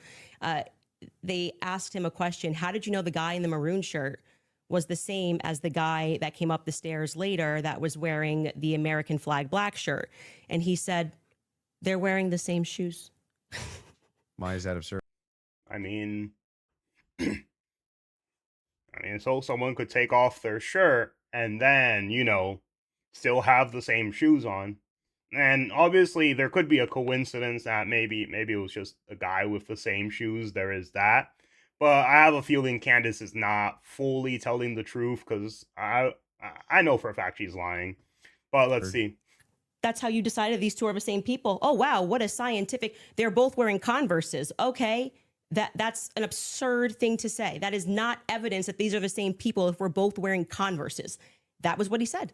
That's what flew on the stand. But I still don't understand how that would be absurd. If somebody, it's an absurd thing. For instance, if somebody were to change their clothes but keep the same shoes on, wouldn't you utilize the shoes to try to track that person? If The they were changing idea their that on a clothes? college campus, 2 people wearing this totally different. And this is the thing too, which is she immediately go to, oh well, 2 people can wear the same shoes. Well, I mean, of course they can, but some shoes are a different size, some shoes have different wear. Like, the thing is, the shoe itself is not immediately, oh, this is the same guy who did it. It's the shoe mixed in with the fact that he has the same, like, body structure, that it was his car, that apparently a bunch of the DNA on the gun was his. And then it was, oh, he had the Freedom shirt, and then, no, the America shirt. And then it was, oh, well, he grew up as a kid, like, around guns. And then it was, well, his grandpa gave him this gun, which surprisingly looks exactly like the gun that the other guy used to shoot, him. There's all that stuff. And then together it creates like a pattern where you should follow. But her thing is, she immediately switched to this like retarded idea that, oh, well, they could be wearing the same shoes. I get it. It happens sometimes. Yeah, sometimes people wear the same shoes. That doesn't automatically make like his inference that everything else like automatically like equals null. outfits, but both wearing Converses can't happen is such an absurdity that I don't even need to like argue that. I'm just going to let people deal. Why is it Okay. absurd? Just concede that point. Obviously, it's an absurd I thing don't- to say. I'm not I know sure- these are the same I'm not sure people in because they're both context- wearing Converse. Yeah, I'm not sure if in context that's what happened, but It even is. if it You is, can get a fact check on but it. even if it is, again, And it was if Hull. we're utilizing inferences, whenever we're dealing with logic and we're dealing with making a logical inference, we're going to take the entire collaboration of evidence and then we're going to make inferences from that. You would do that with any type of logical proposition. Otherwise, you could never have a true or false claim. But you just told me I couldn't. So do when that. that never happened. You're just making stuff up. So anyway, when we're talking about logical inferences, what I'm looking for is the logical inferences that you have that Tyler Robinson's a patsy based on the totality of evidence that you have. We can keep going through your other evidence, but we should find Yes. his tweet where he lists the reasons that he was convinced. So let's start with the 30-06. I think that's fine. Your team's looking for. Do you remember how long ago that was? The tweets of the 5. Did you delete it or no? No, Did I you don't delete delete tweets? tweets. Okay, cool. I just look for. He said Unless I it was his misspell. car. It was his. It was the car, and it was definitely the staircase photos, and it was when the trial was Okay, going she on. has it. Perfect. She has If you got, Skylar has it. If you want to pull it up so we can see Fantastic. it. Somebody said, so give me the clear evidence right here. I want you to provide it right here. All I heard from the investigator was, we believe this to be Tyler Robinson. Let's see. Car pulling in, Robinson getting out of it. The fact that he's seen 4 other times on the camera, the DNA on the roof, AMD, the screwdriver he left behind, it's overwhelming, man. Yeah, this by itself is like a pretty vague tweet to say, since there's obviously more stuff, but let's see, when was it put? July 8th, 2026. Yeah, so that was pretty much a little while ago then. And is belief something you go as a fact? You wrote the car pulling in. That's a totally blurry image. Robinson getting out of it. You have no idea if that's Tyler Robinson. The fact that he is seen 4 other times on camera, the fact being just a standard white boy with brown hair was seen walking up staircase. The DNA on the roof, we should discuss that. And on the screwdriver that he left behind, it's overwhelming, man. Yeah, but that's not an exhaustive list. Well, just so we're clear, you did tweet it. But it's not an exhaustive. Yeah, well, but just you 5 said seconds ago, you should concede. You said I only said Yeah. this one thing and said that that was overwhelming, actually. That's not what I said. It That's is. true. You could even pull Patrick, your did own I say clip. that? Can you fact check if that was said or not? I did not hear her say So the this. thing that's funny here is like we still aren't getting to any of these inferences. So Why are you pivoting? so but that- just say well, you I'm were not. wrong. I'm It's cool gonna- to just say I was wrong. I can say it. I'm not wrong. So back to the tweet aspect here. It was really funny. That's not an exhaustive list of why I find it. I didn't say overwhelming. it was exhaustive. I just said you said it. And on top of well, no, you didn't. You said that I only said this one thing and then said based on that it's over. Well, I didn't. You didn't mention that I mentioned the screwdriver, DNA, all these other things. You never mentioned any of that. So no, you're actually incorrect there. But on top of that, moving over to the actual evidence itself. Are you Yes, I'm okay. Anyway, back I to wasn't the gonna ask evidence if you're itself. okay. Yes, Actually, I'm I'm glad you're asserting that you're But okay. I wasn't worried about your health. I'm just but saying back to that I this. just said you tweeted this. You said no, I didn't. We got a fact check, and now you're like just gonna gaslight me and pretend that I There's said no gaslighting. it wasn't exhaustive. I never said that. I just said you did There's say this. Zero gaslighting. I didn't say you couldn't have said more, Yeah. but I would like to address what I mean, you this said is in your that tweet. time. If this is how you want to spend it interrogating my position, you can do it that way. I'm just addressing what you asserted on your Twitter was like the hard evidence that convinced you it was overwhelming. That's literally That's your debate not what claim. you said. That's not actually, in fact, what happened in that exchange. Yeah. When they were talking about, let me think. My memory serves, it was oh yeah. Oh yeah, the gun. I think it was like the gun thing. No, they were talking about the guns. What else? Man, shit. I wish I remembered a bit back. Okay. I was here for it. So what's your position here? Yeah, so my position is that based on all of the evidence, which has been demonstrated, at least all the evidence to my knowledge, that I am actually not seeing anything that's compelling as an alternative theory. I'm not seeing anything which is convincing me of something otherwise than what the state is presenting as evidence. That's my position, if Okay. that's what you're asking me. So just going back to what you did actually tweet, is it fair for me to ask questions about that? That's Is that the evidence. only tweet you're going to ask me about? Well, we're addressing your claim that the evidence is overwhelming, and this is a tweet where you listed what you felt was overwhelming. I think that's fair, but not right? I feel like sure, that's fair. but not exhaustive, just so you know. And I never said it was Okay. exhaustive, Go even though ahead. you said I did. Sure, whatever you want. But yeah, so going back to that, all of that, as you say to me, well, Candice, why are you addressing and making inferences off of the testimony? No, I never asked you why. You're making inferences. I asked you how, with the inference you made, you got to the conclusion. Okay, so I would like to know how you got to the conclusion, and I'm just going to throw it right back at you because Yeah, for some that's reason fair. Wow, throwing his question right back at him without not even answering it yourself. Okay. you permit yourself to do it, and that's what I'm demonstrating is that you permit yourself to do it, and then you say when I do it, it's a conspiracy, right? No. How are you able to infer off of blurry staircase images that is Tyler Robinson? Yeah, so in that So you could look at his like body structure, his overall physique, the overall style of look, and people know, but they also saw like the footage of like him walking up where he looked like he was hurt, and like obviously he had the gun in like his pants, but like he was struggling to bring it up. Like all that stuff like heavily implies that it was Tyler Robinson. And that includes all the other stuff. His DNA found on the roof, found on the bullets, found on the guns, on the screwdriver, on the towel. that his car was there, that these are obviously clothes he wear, that his dad was able to tell that that was his son. There's all that. Particular case, what you do is you take that evidence, you combine it with other evidence. So it's not just that Tyler Robinson is seen in the staircase. Why are you calling him Tyler Robinson in the staircase? That's what I want to get to. Yeah, because I mean, we'll just use this. If you don't agree that that's Tyler Robinson, then you would just have to humor me. I think it is, so I'm using the name. But why do you think it is? Because you make everybody, you call them literally conspiracy what I'm trying theorists. to explain to you. Okay. So if you're asking for my inference why I think it's Tyler Robinson, is because Tyler Robinson said in his text messages, you'll be able to see me on security footage at the campus. Said it in his own messages. On top of that, Twigs, yes, you can pull them up if you want to fact check that. He did say. Yeah, I would. I'm sorry. I actually think I really did miss that. I'm not saying you're wrong. I don't remember him saying you're going to see me in. I'm paraphrasing, can but we it was pull that close up? to Yeah, it. If you may have it. think If you that's By have the it, way, pull it up. Twigs himself said that he had see me on the staircase. that he had some maybe a tiny bit of doubt, but it sure looked like Tyler Robinson inside of this various surveillance footage that he saw. So Lance, sorry. Hang on. Right. So there's multiple reasons why it is that I believe that that's Tyler Robinson, not just because of blurry footage. Did you have a dream?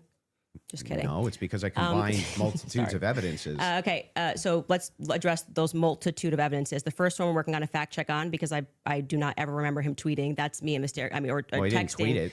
Texting that's me in the staircase. I think that I didn't say that. I said I literally didn't. What I said is that he texted over, "You'll be able to see me in footage at UVU," and I'm paraphrasing, but that's what he said. Yeah, could we get a fact check on that? You the can find second it. thing you said was Lance's testimony, and actually what Lance says is, I'm not 100%. I agree. But in terms of what he wears, again, pointing out the absurdity, he wears Converses.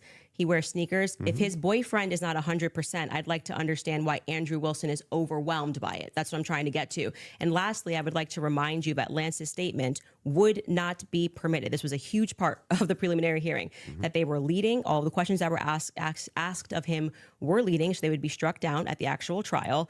And also, I would like to remind you that he got use immunity for that. Use immunity. I understand. Which means that happens, by the way, all the time in these cases. And I'm wondering why it particularly happened for Lance and this testimony. And I would also like to point out that something that's remarkable about this, again, leaning to my perspective, that Lance has a lot more, which I have said many times, Lance has a lot more involvement than the feds are. Okay. Okay, so then now let's get back to all her claims. Charlie Kirk was shot by a projectile, number one. Okay. Number two, it's obviously not Tyler Robinson. Number three, she talked with the family of Tyler Robinson and they told her stuff. And number four, Lance apparently has a lot more on him than the people are willing to release. And he's a lot more involved in it than that. Okay, then. So now that we got all that remembered, we'll continue. Letting us know. I think more is going to come out that either. Because they interviewed him on September 11th, and then for whatever reason, just ahead of what was supposed to be slated as the preliminary hearing, which was initially supposed to be in May, they bring him back to do this interview, which in my opinion should have never been allowed. And I actually agree with the defense that it's a violation of his constitutional rights not to allow them to have cross-examined him.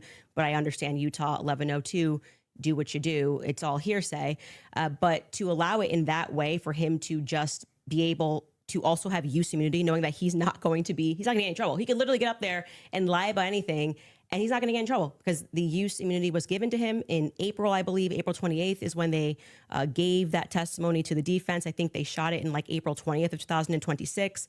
That is not compelling to me for somebody who has use immunity to give a testimony and to say, I'm not really sure, but definitely like he wears jeans and stuff.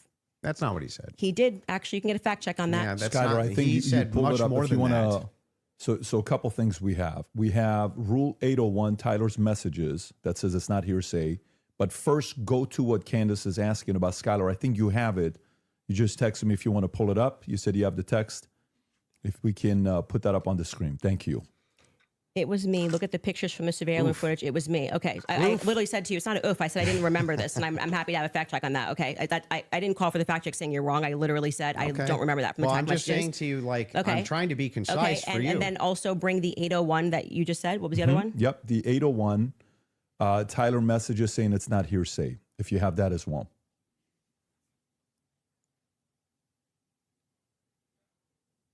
There you go.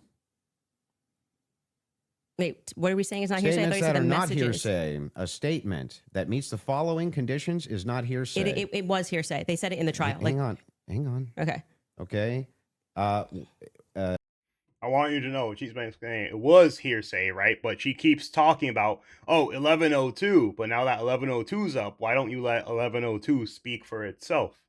Is consistent with the declarant's testimony, and the declarant denies having made the statement or has forgotten, or is consistent with the declarant's testimony and is offered to rebut the express implied charge that the declarant recently fabricated or acted in recent improper influence or motive in testifying. So then, wouldn't that mean that a bunch of this wasn't hearsay? So the issue with his I just want to make sure. Yeah. Would that mean that a bunch of this wasn't hearsay? So the opposing party, which down the line, like I said, they talked about this for about an hour and a half, and they discussed how if Lance was in court and he was giving his first party, giving his testimony as the opposing party, whatever, all of this would be fine. They had an issue with how the questions were being asked and that they were not allowed to cross-examine him. So that is why his video testimony would not be accepted in the main trial. And what I said to you is this entire preliminary hearing is under Utah's 1102. So they are allowed to just use hearsay. And No, so the you didn't judge, say when that. he You said most of it was hearsay, actually. Yeah, The it was. overwhelming majority. Well, I mean, I'm leaning now into my opinion that some scientific aspects, which they kept asserting, like the federal rule 403 or 402, some of those parts were quite Sounds scientific. like you're backtracking quite a bit. No, I'm not backtracking at all. What do you feel like let me help you. Where do you feel like I'm backtracking? It literally was done under Utah's 1102. Yeah, nobody disputed that. Okay. What the dispute was is whether or not most of it was overwhelmingly hearsay. Yes, is that the case? it was. Yes, that's Okay. a fact. I'm not backtracking on And that what at all. are the things? How many times did you? I mean, if you watch the preliminary hearing, it's like they constantly. I'm 1102, 1102, 1102, 1102, That's true. 1102, and the reason for that is because it's allowed. I'm not saying it's illegal. It's allowed at this stage, but I'm just reminding you that when you're going to sit across from someone and your claim is going to be, "Where is your hard evidence? This is what I heard, and I agree with what I'm watching." You are watching the state put on a hearsay preliminary hearing, hearsay. and all of those things are not going to be allowed, right? Even when they got into witness statements and things of that. Actually, as I said, it said that this is later admissible in the later trial, as in they're only using this because then they're afforded the use of it during the main trial as probably like maybe secondary evidence rather than like primary evidence. Nature. There's a reason why they swear you in and they say, you swear to tell the truth, the whole truth. Did you, write this statement? So it's the overwhelming majority of what you saw was hearsay because other people were representing other people's statements. They were saying they had conversations. We don't know where it came from, all allowed at this stage. Okay. But it's hearsay. So but even a lot of that stuff may not fall under hearsay under what we just read, right? But the evidence that you're speaking about, like when you say that we're going off vibes, you don't know Tyler Robinson, okay? His boyfriend is not 100% it was him. So that's the thing, Candice. You don't know Tyler Robinson either. Nobody knows, and nobody in this room knows who Tyler Robinson is. I don't know who Tyler Robinson is. Nobody knew who he was until Charlie Kirk died. Like, let's be honest. I'm going back to your points that you made that this was overwhelming evidence for you. That doesn't make sense to me. Well, overwhelming just means you convincing. Can't consider another option that there could have been another white guy wearing Converses on campus? Yeah, do you agree with me that I said that what overwhelming means to me is that it's just very... I just want you guys to know, so, like, it could be another white guy wearing Converses, but then her evidence for the gun was someone else could have planted the gun, right? So her logic is, the prints. So that means someone else planted the gun, and now it's... So it could be another white guy. It's definitely not him. The footage looks bad, and it could just be somebody else who was there who did it instead. So she has two conclusions with absolutely zero evidence for proving why they are correct, basically. convincing to me. Yeah, and Yeah. I find it to be completely unconvincing. And that's fair. I Because understand that I you looked can at those find- blurry photos Yeah. that they presented and said, Mhm. your statement on right now is that Yeah. he's wearing Converses and he also like, that's just But crazy these aren't to me. the evidences that I find the most convincing. Well, you said that in your Twitter. That's not the only thing I've ever said on my Twitter about this case. Right, but the question that was asked of you was pretty direct. Yeah. Right? What did you and find this to is be not an exhaustive list of all the things well, that I that's find not what you said in the convincing. tweet. You can tweet longer too. It's not like we're limited now to 240 So, characters anymore. wait, so anything that I tweet and all other tweets that I've ever made are now excluded because I used the word overwhelming in this one. Well, they even wanted- though all of this information I've said so publicly over and over and over again is what informs my position for why I'm convinced on the case. That's bizarre to me. I feel like this is Andrew versus Andrew. Somebody asked you a question. What are the points that you find to be the most overwhelming? And you answered. You mean and from that day, from that particular day of the hearing that I was responding to? Okay, this is something you find to be more overwhelming? Let me answer that question. Yes, okay, that's what do I you? was saying, Okay, go ahead. yes. Go on. What do you find to be more overwhelming? Yeah. Can we do this? Do we want to get into it, or do we want to do a quick ad break? Are you guys good to keep? Just so okay, the ad break. Just so you guys know, and I think she was paid $500,000 or 300,000. I think it was probably more because she did ask for more. Well, let's see, ad break. But going, or I'm fine to keep going, but we can would also. you like to take a quick break? Doesn't or matter to me either if way. we're going into a different topic, that may be another 30 minutes, 40 minutes. I don't want to stop you Yeah, guys in the middle let's of it. end So it what on would you what like you to find do? to be more overwhelming. Yeah. So if we're for me, it's the confessions, the text messages, all of that is what I consider to be, from my opinion, that's the most convincing for me. Okay, we should discuss the text message confessions when we get back, if you'd like to. Okay. I think that's a good idea. Folks, we're going to take a quick ad break. We will be back in 3.5 minutes. Thank you.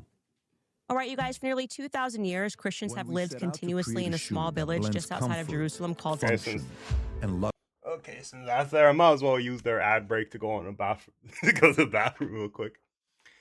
But damn, I'll just let this play out, and I'll just skip if I finish earlier.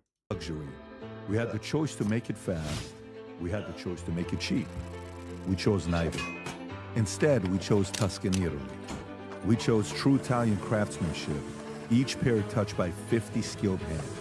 We chose patience, spending 2 years perfecting every detail, and we chose the finest quality at every step.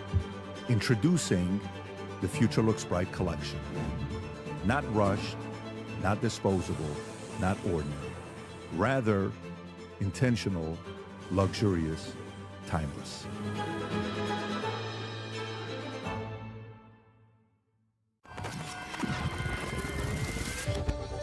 The beautiful thing about these events,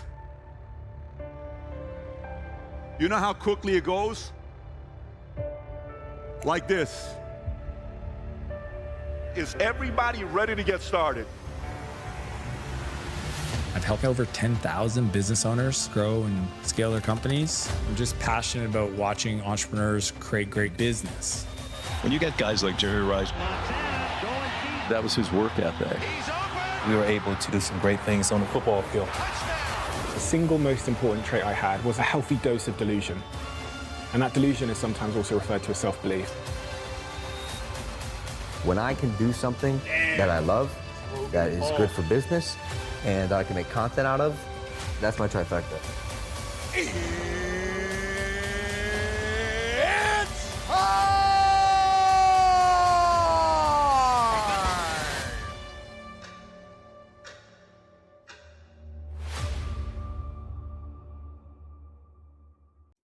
Okay, here we go. We'll skip the rest. But yeah, I don't know what that shit was, but it had Logan Paul in it. Not his biggest fan, but yeah, let's continue.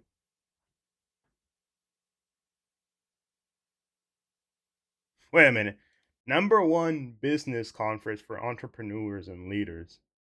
I like PBD, but like I'm gonna be fucking honest. The moment you put Logan Paul in one of these things, I have little to no trust in your product. But Logan Paul's variation of entrepreneurship was basically scamming his fans, I think like 2 or 3 times now. And then like after that buying an expensive Pokemon card, and then there was also the buying the NFT shit.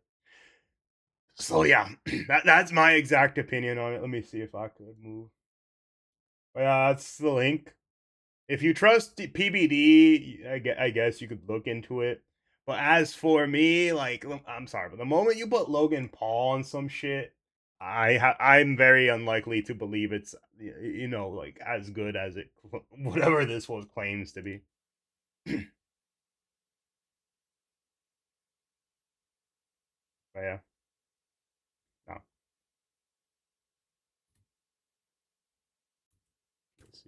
I think we're back. By the way, just an FYI for those of you that are watching The Crucible, there's 30,000 concurrent there watching. Support Andrew Wilson. That's your fans of his. Click that subscribe button and helps him grow his business. If you're watching Candice, I think there's 225 to 250,000 concurrent right now. We'd like to see that 300, 400,000 number on there. Click that button as well to subscribe and share it with your friends and family. And if you're watching it on PBD Podcast, do the same there as well. This allows us to have more conversations like this. The mainstream media hates the fact that we're having these conversations right now. Just so you know, they want to control it. This is free for all. This is what's best for the audience. That's why we like free. Patrick Bet David mini collect. I guess I'll put this up here. I don't know. If you trust him, go to whatever this thing is. Anyways, now we're getting back to it. Freedom of speech. Having said that, let's go back into the text conversation. I swear though, PBD putting his ads exactly where my face is, man. That was annoying. We'll have it, right? Okay. Let's stay there, and then we'll go into the cross-examination stuff in about 30 minutes. Okay, that sounds fair. Okay, so yeah, I used basically three pillars for the totality of the evidence. Okay, so if you want to know exactly what those three pillars are, this is going to be the testimony with the text messages and the confessions. This is going to be the physical evidence, and this is going to be the totality of the summary of the case. Okay, so right now we're focusing on one of these pillars in my defense, which is fine. I understand that I have to defend my claims as well. So when we're talking about the messages themselves, they seem totally valid. I have no idea why they wouldn't be valid. And I have not heard any good explanation for why it is that these messages should even be questioned. The defense hasn't questioned them, as far as I'm aware. Nobody has actually. Oh yeah, here's one other thing about this too, which is that Candice is not really talking about it. But if her evidence and her like, oh well, this doesn't make sense, blah blah blah, all her questioning, let's say it was as valuable as Candice Owens believes it was, wouldn't it like literally be a gold mine for the defense team for them to use in the trial to prove exactly why Tyler Robinson's innocent? If Candice Owens's evidence was truly as good as she says it is, why wouldn't his own defense team look at it and be like, this woman's a genius, and let's use her similar conclusions in our case? That is also a really, really like interesting thing I see, which is that they look at it and they're like, yeah, she's some fucking retard. Okay, let's go. Question that these messages came from Robinson to date, except perhaps you and other people who are kind of in that camp. But why should I question these exactly? I'm not sure. Okay, so first let's just go over legally what the point is of a probative hearing. The defense is not they're not there to say or to argue or to defend themselves at all. They have to address what is being presented by the state. Okay. So they're not here to then say, let me give you an explanation for these text messages. Agreed. The relevant portion of what the defense did do was actually before we got to the preliminary hearing. I had mentioned that it was initially supposed to be scheduled for some time in May. They asked for an extension. That reading through those filings of why they were requesting an extension and why I actually believe their extension should have been granted, because they did not receive discovery on their text messages. That was one of the reasons. There were many reasons why they wanted to have an extension, but this was crucial, right? So forget just the general sense that these messages feel off. And yes, you are allowed to have an intuition. You are allowed to have a sense and just go, this is very weird. We're being told this kid had like... I will tell you that there's one problem with her thinking these messages are off, which is she doesn't personally know Tyler Robinson. you can question these messages are off if maybe you're the mom or friend of him and maybe he's texting weird. But the moment that you don't know him, you have no idea how he texts. That is the biggest like issue with it, which is you have intuition that the messages are off. But if his family doesn't, because they're the ones who obviously would be like messaging him most often, then like what word do you have to say in terms of proving that all the messages are truly off outside of you believe they sound weird, but you don't know Tyler Robinson's messaging style, or if he's just like a weirdo freak on the internet, because there is just that. Bubba 4.0, Tyler Robinson, he wanted to get away. I think the text messages almost run head to head with themselves. Like he wanted to get away with it. So he thought the best thing to do would be to text a full confession of what he did, down to what I didn't even remember, saying, yeah, and that's also. Here's a simple reason. This could be the first time he's ever done a crime, or at least a crime this serious, because he wouldn't be a cold-blooded serial killer. Most likely, I'm assuming this is his first crime, and he's at least had, because a lot of childhood experience with a gun, to the point he was able to obviously get that shot correctly, exactly where he thought it would go. But thing is, like I'm assuming it's his first crime, and everyone is, because I don't think he had any like other felonies or anything big. And then off of that, he freaked out. He told his lover, "Oh, I'm sorry. I love you, my boyfriend." Or oh, wait, that's right. Yeah, that's right. He was a guy. Yeah, the dude was a guy transitioning to a woman. That's it. Or girlfriend or whatever. I love you. I thought we were gonna spend our life together. Nobody was gonna catch us. I'm sorry. Blah blah blah. Like it could have just been that he freaked out. He knew that they were gonna find him. He knew that both the police and the FBI were on his tail, and both those organizations together are very scary, and especially because it's in U.S. soil. So he probably freaked out and thought, like, there's so much news about it. They're all covering it. They're all finding all these little details, and maybe he eventually would have been caught. Me and the surveillance footage, it felt a little too on the nose. People have common sense. You just don't text message. But then we're also supposed to believe that he put a note under because and burn this and get rid of the evidence. But don't worry about that because I'm about to text you a full confession. That it felt off. It felt weird off the bat. The manner in which they were texting, we're told he's like a gamer who's using a Dremel to carve. I know what you're talking about. The Hell Divers code that he crafted in one of those bullets, if I remember, it was exactly correct. Let me see.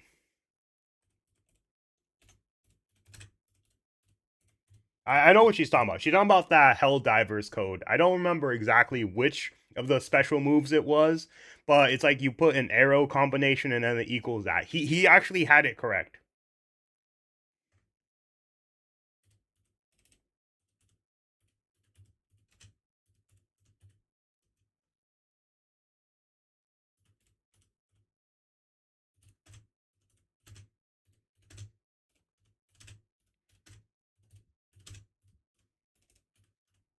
Okay, let's see. I think I spelled his name wrong.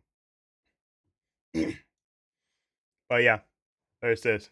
Tyler Robinson engraved the Helldivers 2 Stragram code for the Eagle 500K bomb. Here it is. Up, right, down, down, down. Yep. And this was paired with Hey Fascist, Catch. Yep. Helldivers 2. And then, yeah, notice his bulge, ooh woo. Just so you know, that's some furry shit. That's literally some furry shit. But yeah, because of all these things, and Turkey Tom did make a very good video on it, which is that he was on some furry forums. I think it was in not in Reddit. I think he was in 4chan, but he was like in furry forums. He had a name for it. He had a fetish for it.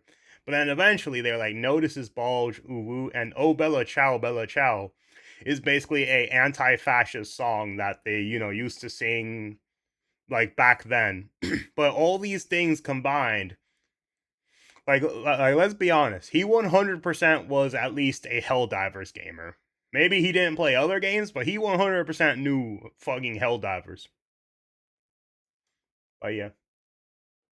But yeah, that was the one.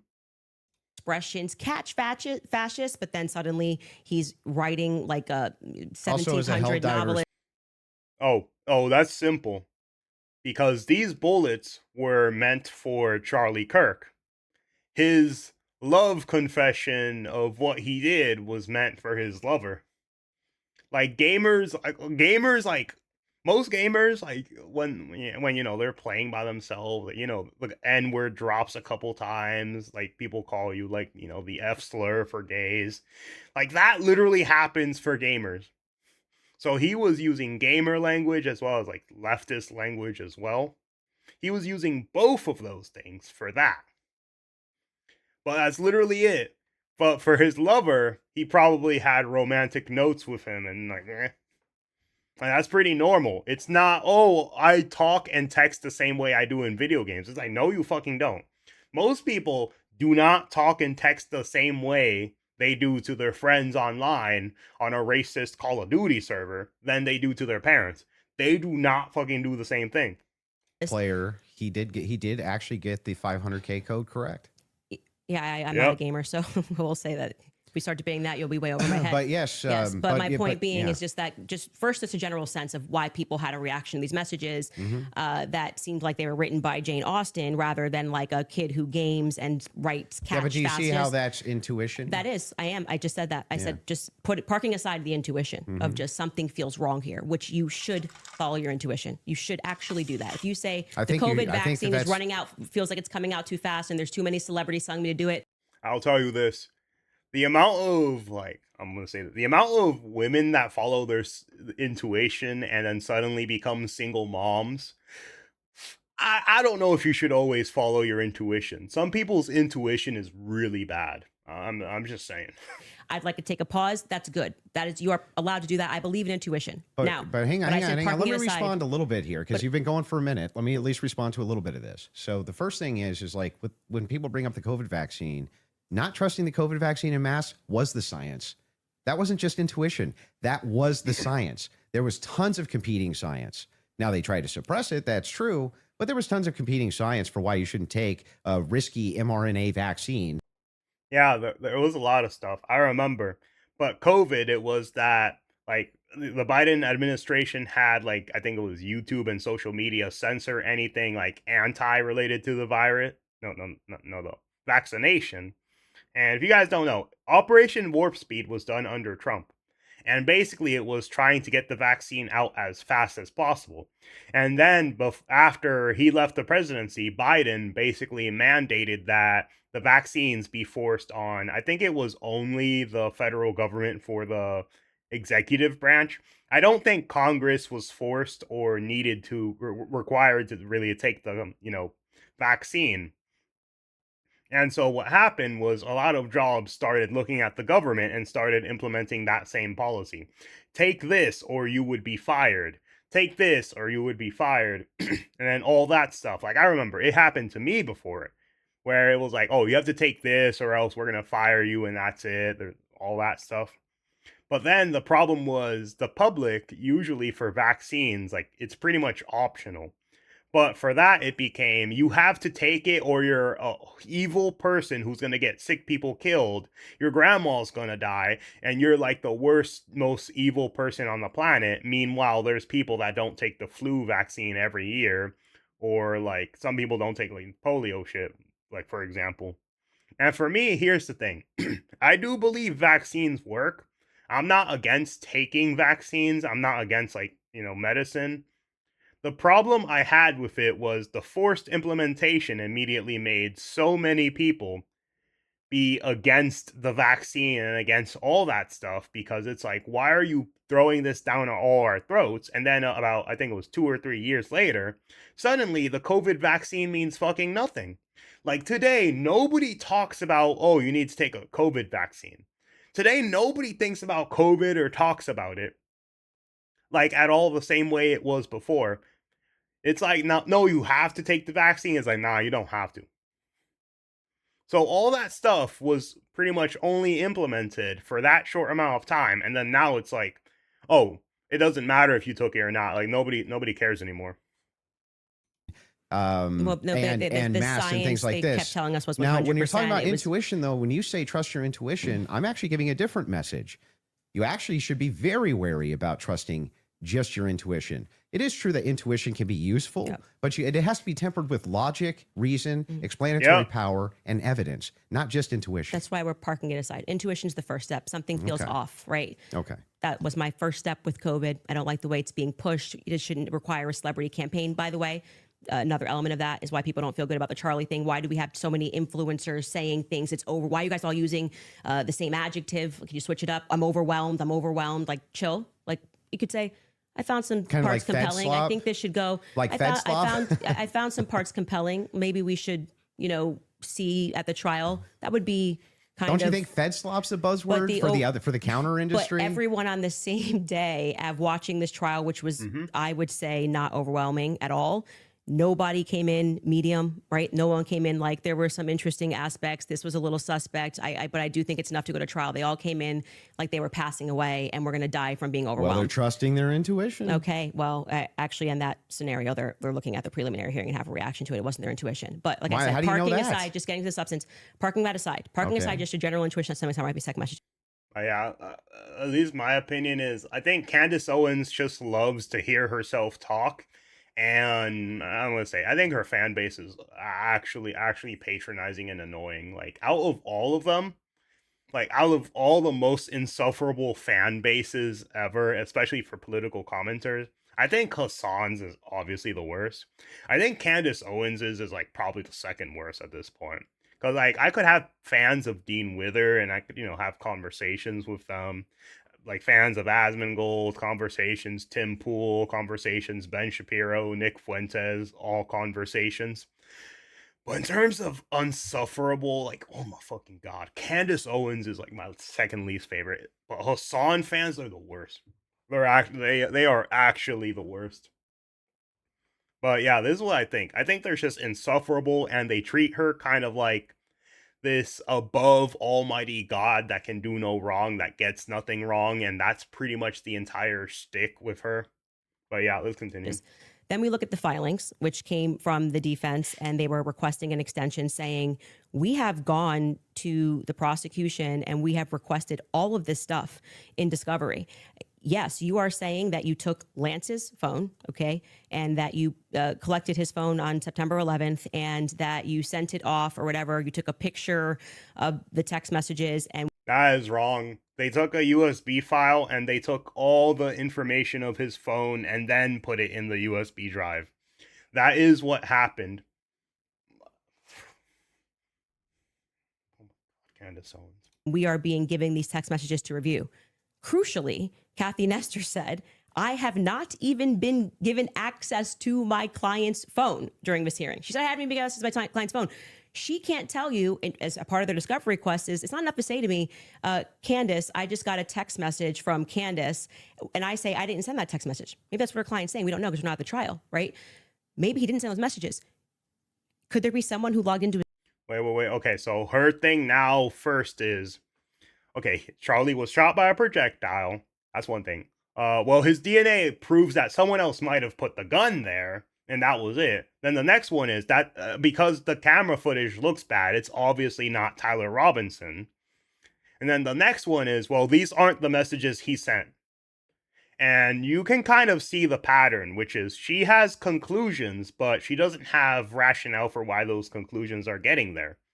She's just saying, this is how it should be, and that's it. And this is, as I said, this is annoying me because it's like this is the 5th or 6th time she's done it, where this is exactly what's happened. She's created a story that is completely made up, entirely just so it fits her premise of what she wants. Tyler Robinson's not guilty. Someone else did the messages.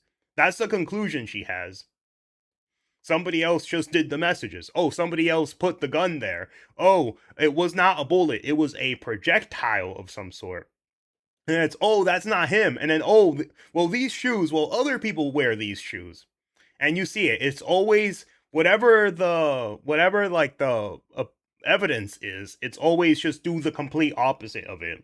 Do the complete opposite. Say, oh, this is not real. No, this ain't it. This ain't it. And it's all from her intuition. His Discord? Could there be someone who logged in to his Apple? George could be sending text messages right now. And this is the thing too, which is, could there? Maybe, but then it's like everything she does is exactly this same thing. We are married. He has every login that I have. And remember, he's up for a death sentence. So if I'm able to sow reasonable doubt with common sense, he may come during the trial, and when they actually have to address these points, say, I did not write those messages. I was here. Lance, my boyfriend, was logged into my phone, logged into my Apple ID and my iCloud, sending messages. I know that we have the capability because my husband does it. He has the capability to send messages from my phone. It is not convincing to the public. And this is the thing. It's like, oh, well, he's connected to his iCloud. Well, how do you know? Because sure, they were lovers, but it's not like they pay the same account. Like, you don't know for sure. You don't know for sure. Was he using his parents' account? Whatever. It's like, oh, immediately, oh, well, Lance is the one who sent the text messages. So what she went from is, well, someone else planted the gun. It's not him because the pictures are blurry. It's not his car. What was the other one? It was not a bullet. It was a projectile of some sort. And now it's, oh, well, it could be Lance. So now what I'm looking at it is she thinks all of it put together. She at least is hinting towards, oh, I believe Lance Twiggs is the one that shot Charlie Kirk and then blamed it on his lover and then sent himself a message beautifully written about how, like, you know, all that stuff is, but then all the stuff written on the bullet, somehow it can't be written by the same person, even though if Tyler Robinson wasn't the one who shot him, why would that conclusion of it can't be the same person because the messaging and the writing is different? So that would imply that she would think at least two people did it. Because if two different people wrote the messages on the bullet and the messages, then it would be like, oh, it makes sense.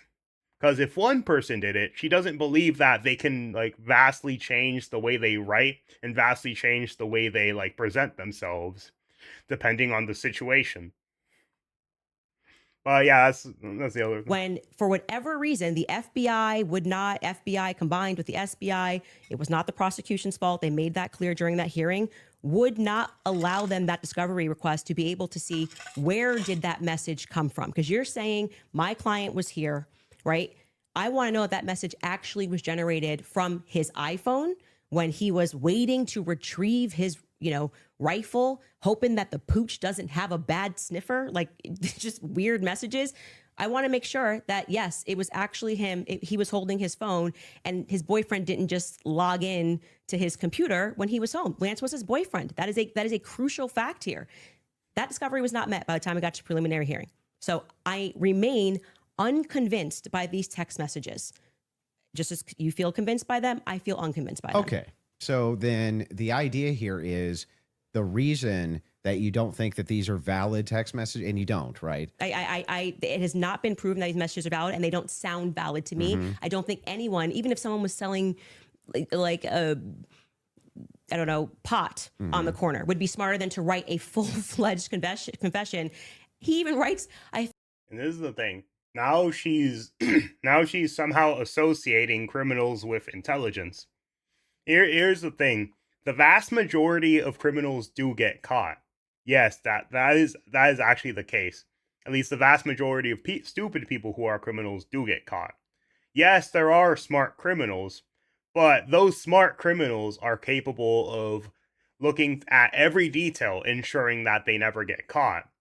And that's the thing about them, which is she's implying Tyler Robinson, or at least whoever, Lance Twiggs, I guess, somehow is a secret criminal mastermind who put all this together. And then he left, and now he's, scot-free. Thought I would get away with it, and I was hoping never to tell you until old age, and then we're being told that he wanted to commit suicide, and okay, but he just said he wanted to get away with it. Yeah, fun fact, a lot of people who commit mass shootings or murder of any kind immediately want to kill themselves because usually they don't want to spend time in prison. Kind of like how almost every single school shooter, pretty much every single time after that, would kill themselves, and then boom, that's it. But yeah, a lot of them do that. But he's not smart enough to, I don't know, maybe not text it's such a confession like we've never seen. I think this would be like the first time ever somebody has start to finish written an entire, I'm in this surveillance footage and I'm here and I'm wearing my Converse. You know, I'm being a little facetious here, but it was a little ridiculous. It didn't pass a sniff test for me. You have kids.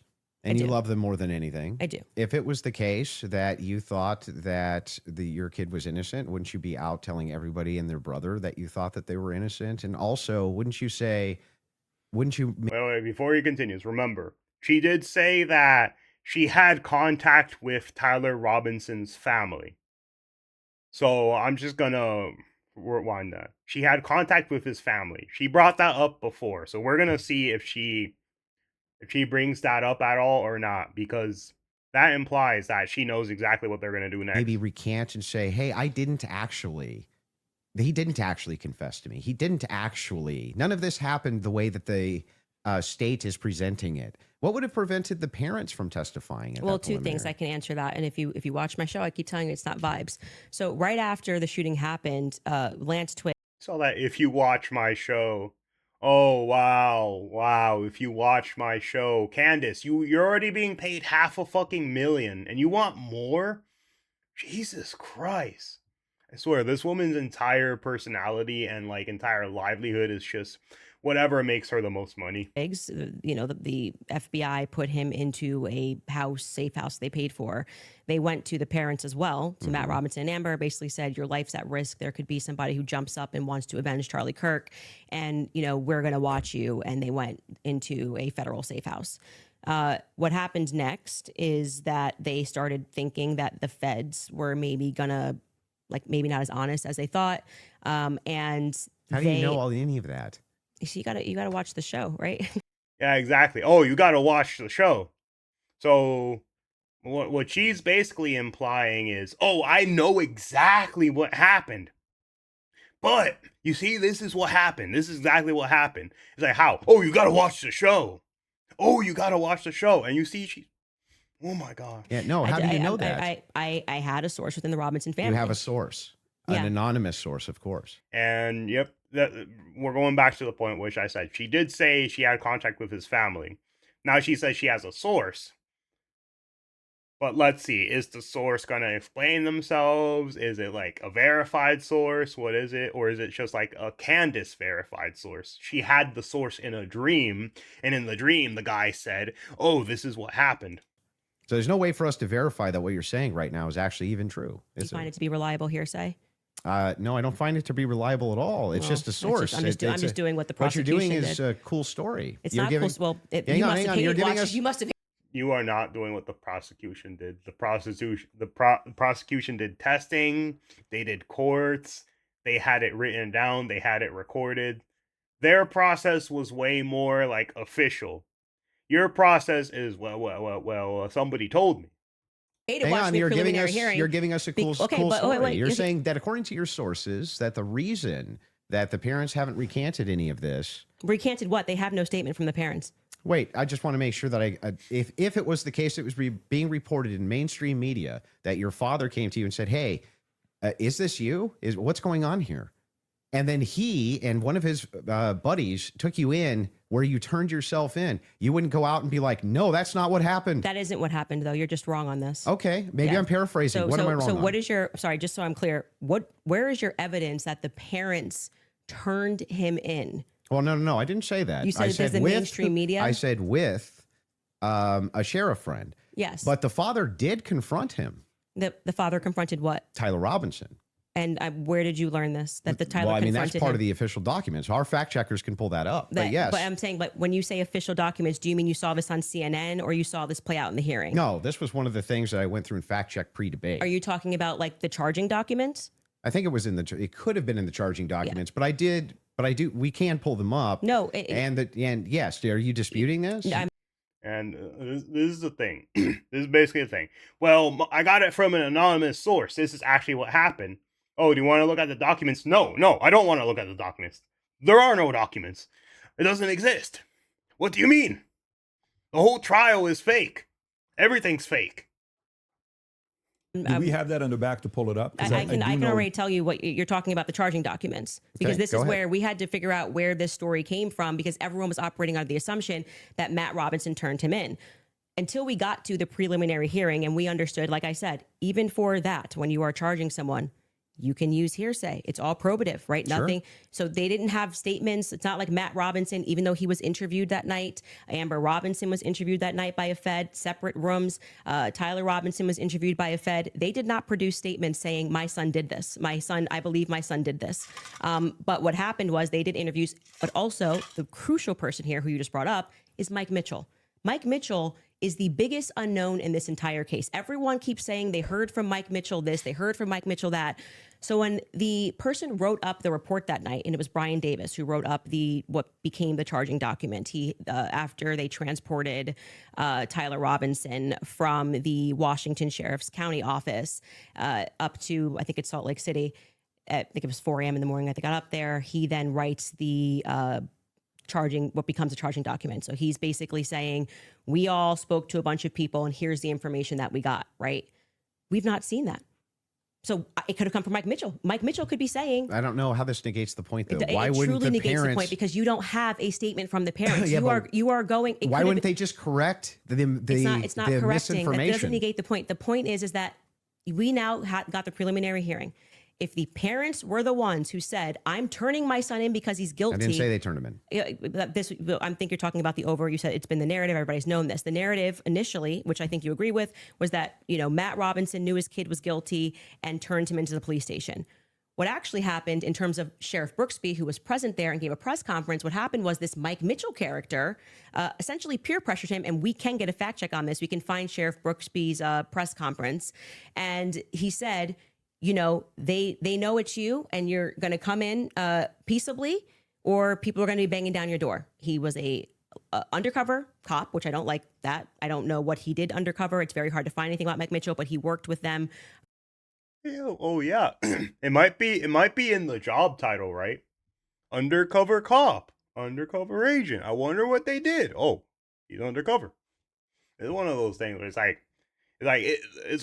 I get it. You want an explanation? I would like one, but it's like, oh, his job is being undercover. Why would they tell you what the fuck he is doing? All he is, undercover cop. What does he do? Who knows? Who knows? For 20 plus years, the police officers. The reason why Tyler Robinson knew him was because he lived nearby and he was also his Boy Scout leader. How does this negate that the parents could write this second? And by the way, if you had the evidence, I'm going to address that point. I'm just saying that your first point, which is that the parents did this. Yeah, we don't know that the parents. I didn't say that they did ever. Never happened. You're quoting the parents as having said. You said that Matt Robinson said that his kid was. Did you say involved? I don't want to misquote you. Confronted him about. Confronted him. Yes. And I'm telling you that we have not seen any evidence that is true. We can fact check that. Okay. Because we do have evidence that and I'm saying it's the charging doc, which could have been derived from a statement Mike Mitchell said. Two things I have ready in the back. One is the charging doc, and the other one is a video of Kathy Nestor saying she hasn't seen Tyler's phone. Okay, we can run Kathy to go back, and then just to go backwards to Kathy first in court saying she didn't get her client's phone. Yeah, and then I think we'll go to the. If you're okay with that, thing not in dispute. These are all things that are not even disputing. Okay, so we don't have to show it. We never get to the thing that I am disputing. Well, I was just providing an answer. We were coming back in from a break because you were talking about the text messages as something that you felt was concrete. So it was just my rebuttal to you that it's not concrete because they haven't had a chance to actually answer that. And she didn't even get to see your client's phone. So that's effectively, again, the state saying these messages are real. You don't get the discovery on these messages just yet. She will during trial. They will actually get discovery on the messages. Don't you think that would make their case fall apart if it was the case that they weren't able to actually pull the data off the text messages? Do you think the prosecution would go to court with fabricated text messages? It's called winners and losers. They may not be fabricated, but by the way, as what they are saying, like I said, if there was somebody logged into his phone, they may not be fabricated. That's the point. So let's get to the parents fact check. So I was saying, right? I believe what you're talking about was derived from the charging doc, which was signed off by Brian Davis. Let's pull it up. Let's see if that's correct.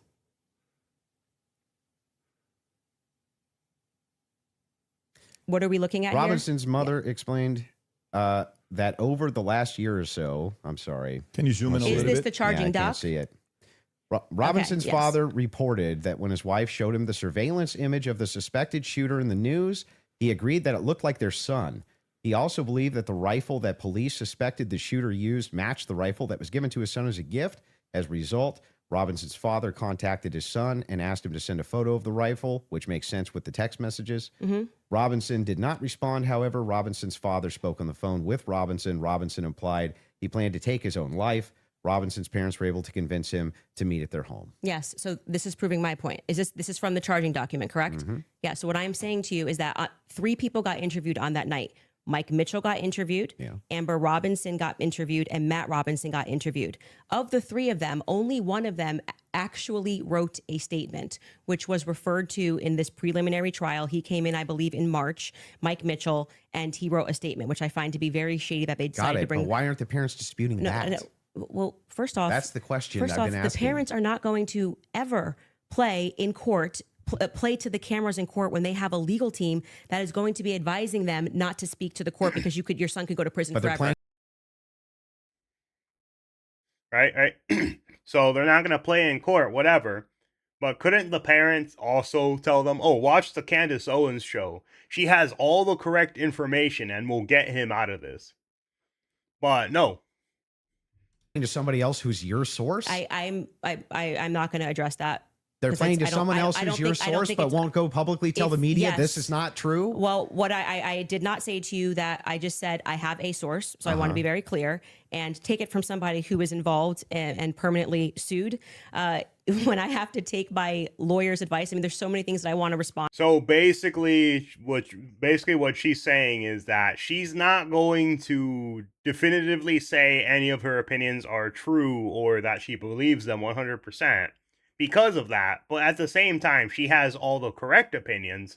It's just that she can't say that they're correct opinions because she would possibly have to get sued by like various organizations. But at the same time, you have to fully believe her, even though she can't 100% put behind her like back and put her bootstraps on and say, I 100% believe this is the case. To when people are speaking about. Yeah, but it's bizarre that they would utilize a source which would get the information to you, but wouldn't just go to the media and be like, actually, that's all wrong. I am telling you that you would nary find a lawyer who would advise you to go to the media. Oh, this mother, especially when your son if I thought that my kid was up for death. If I thought that my kid was in any way, shape, or form going to be up, you couldn't shut me up. Or my wife, she would be like, that's not true. That's ridiculous. There's no possible. That never happened. These people are lying through their teeth. They'd be public whether you like it or not. Yeah, that's. I mean, that's true. A lot of families, whenever something happens or their kid, at least usually when their kid dies, they get like interviewed and they talk about it and they're mad, or like sometimes even like if a kid does do something and their family's there, they'll be like, oh, he didn't do it. He's just a young kid, blah, blah, blah. There's all that. For you and your wife, but when a judge issues a gag order in a case and your son is up for death and your lawyers could be advising you that if you say anything, you could blow the case, you would have a more responsible consideration. I see. By the way, just so you know, this is all assumptions. There's nothing written about like, oh, them needing a gag order or to stay silent about like everything. It's just, well, I believe this is what happened, therefore it's true. Once again. And we're speaking opinion here. You're like, well, I wouldn't care. I'd violate it, and I'd violate the judge's orders and see what would happen. If you have a source, it seems like they're violating it with them. I'm not speaking to a source, but what I am saying to you is speaking just relevant to what this is. We have not seen any proof that statement that is included in this charging document. I think it is highly likely on the basis of the preliminary hearing that all came from Mike Mitchell, and Mike Mitchell would be a part. He's based saying, on the statements of. It's him saying the parents told me this. The parents could dispute that. That's going to come down the line, right? They're going to be able to seat the parents.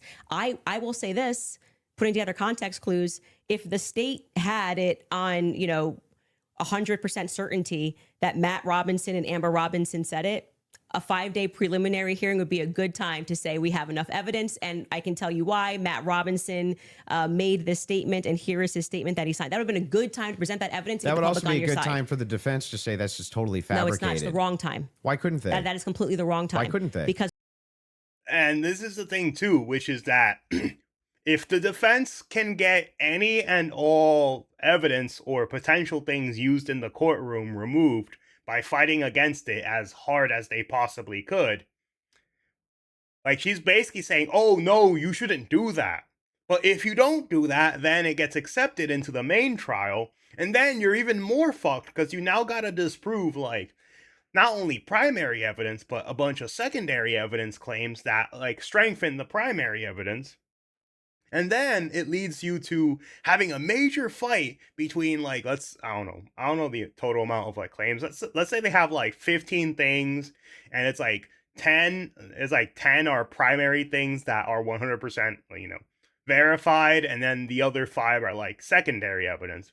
If you could get all 5 of those secondary things done, then you only have to defend yourself against 10 claims instead of 15. But her genius idea is, no, you shouldn't do that. That's a bad idea. Honestly,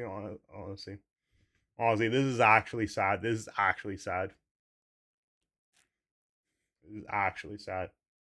what they're doing is they already said they didn't receive discovery. They literally can't. They literally can't because they can't. They did not You're receive saying that discovery. they didn't receive that information? No, they just received the text messages. But in order to... That's not the text messages. The probative information. Yeah, we're talking about the information that we just reviewed. That's not the text messages. They never presented it. The state never put it on. Yeah, they didn't. The defense could easily still have presented this. Yeah, no, they could have said they're no, they're not allowed to. Are you sure? In a preliminary hearing, yeah, the defense is engaging with whatever evidence the state decides to put on. They did not put this on as evidence. Brian Davis was up there, so they're not allowed to present anything. They're responding to the state's evidence. I'm asking, are they allowed to present anything? They are allowed to say... Like, if there was a conspiracy that they could prove right then and there, would they present that in one of these hearings? No, it wouldn't be the right time for that. I disagree. I think that they not only could do it, but they would do it. In fact, when I talked in depth with my attorney, they said that's exactly... If you had actual evidence that there was fabrications by the feds, that's exactly when you would introduce that. So when... Exactly, too. And this is the thing too, which is she is so obviously lying. She is so obviously a liar, a deceiver. Every single thing in the book, like, it's so actually obvious that her entire grift is built on me no like Israel. And then after that, it's just, oh, well, this guy was a Fed, and it's her pretending to be some sort of genius. And then at the end of it, her fans will eat it up and then will say, oh, I'm on Team Candice. And then she'll make, like, the most retarded claim ever. And then it'll be like, oh, I'm still on Team Candice. And it's like, why? Oh, because she has the facts and the receipts. And what are the receipts? Oh, these are the... because Team Candice. I'm just like... But yeah, they're all insufferable. In the document that they filed yesterday or a couple of days ago, the appropriate... Like, what you're doing... at this stage of the hearing is the state is saying we have enough evidence that we think this needs to go forth to the trial. Hence the reason that there's this extraordinary, we allow hearsay because it doesn't really need to be perfect. It can be enough that we feel like we can move forward, right? And okay, I disagree with that in general when somebody's rotting in prison, but whatever. The next phase is for them to meet in court and for the defense to essentially present an argument to the state that says, we find this filing to be defective in and of itself. We don't even have to defend ourselves because you, the state, have enough, you know what the laws are on the books, and this filing is defective and you should get rid of these charges because they don't make sense based on what you can decide based on a law on the books. So then that's why they then file the dismissal, right? So in the dismissal, what they're doing is they are engaging, and this is what was widely misinterpreted. Well, yeah, they're engaging as though as it's a hypothetical. If this is hypothetically true, then so X. they're saying all of these but charges. I'm not disputing any of that. So that's what you're asking. Why you're saying could they just put what I'm asking specifically is, like, who could shut parents up who are like, no way, there's no possible, this never happened, this is ridiculous. They would be shouting it on CNN. They would be shouting it from the rooftops. They would be losing their minds. And you're like, nope, the gag order would be enough to keep them quiet. Not enough for them to talk to your source, but enough to keep them quiet. I think that that's quite ridiculous. But I'll even concede this whole point to you. Let's just say maybe this was misconstrued, right? There's a little bit of reason to doubt it because we're still waiting for the evidence for trial. If that's the case, then why not take the same standard for the evidence that you present? You're just waiting for trial. Well, you didn't do that. Wait That's a the reason second. we're here. Wait a second. I just want to make sure that I got this right. That's your argument to me, right? My argument to you is what? Sorry. Your argument to me is that, hey, wait a second, Andrew. There's not enough here that convinces me, right? Well, that's actually my rebuttal to you, is that you are saying, why are And remember, she said she believes 0% that Tyler Robinson did it. Andrew said 75, 85%. Because she believes 0%, and everything she's saying is like, to be honest, it's all bullshit. It's literally all bullshit where it's like, oh, well, I know, I was told. So a source told me. Right? So a huge amount of burden of proof is on her, because even if Andrew can prove that, even if Andrew can prove that there's a 20% likelihood that Tyler Robinson is guilty, like her original point was 0%, and going from 0% to even 20%, which is 1 in 5, is a huge change of opinion. But this is a problem I'm finding. So we're gonna see people engaging in what you term to be conspiracy theories. No. I term it to be thinking. They're just thinking because they're recognizing there are a lot of holes in these stories and that this is not strong evidence, right? This is the reason they're doing it. I'm explaining to you, this is the reason that they're doing it. I'm addressing what you view to be overwhelming evidence. And by the way, I want to be clear. That which convinces me.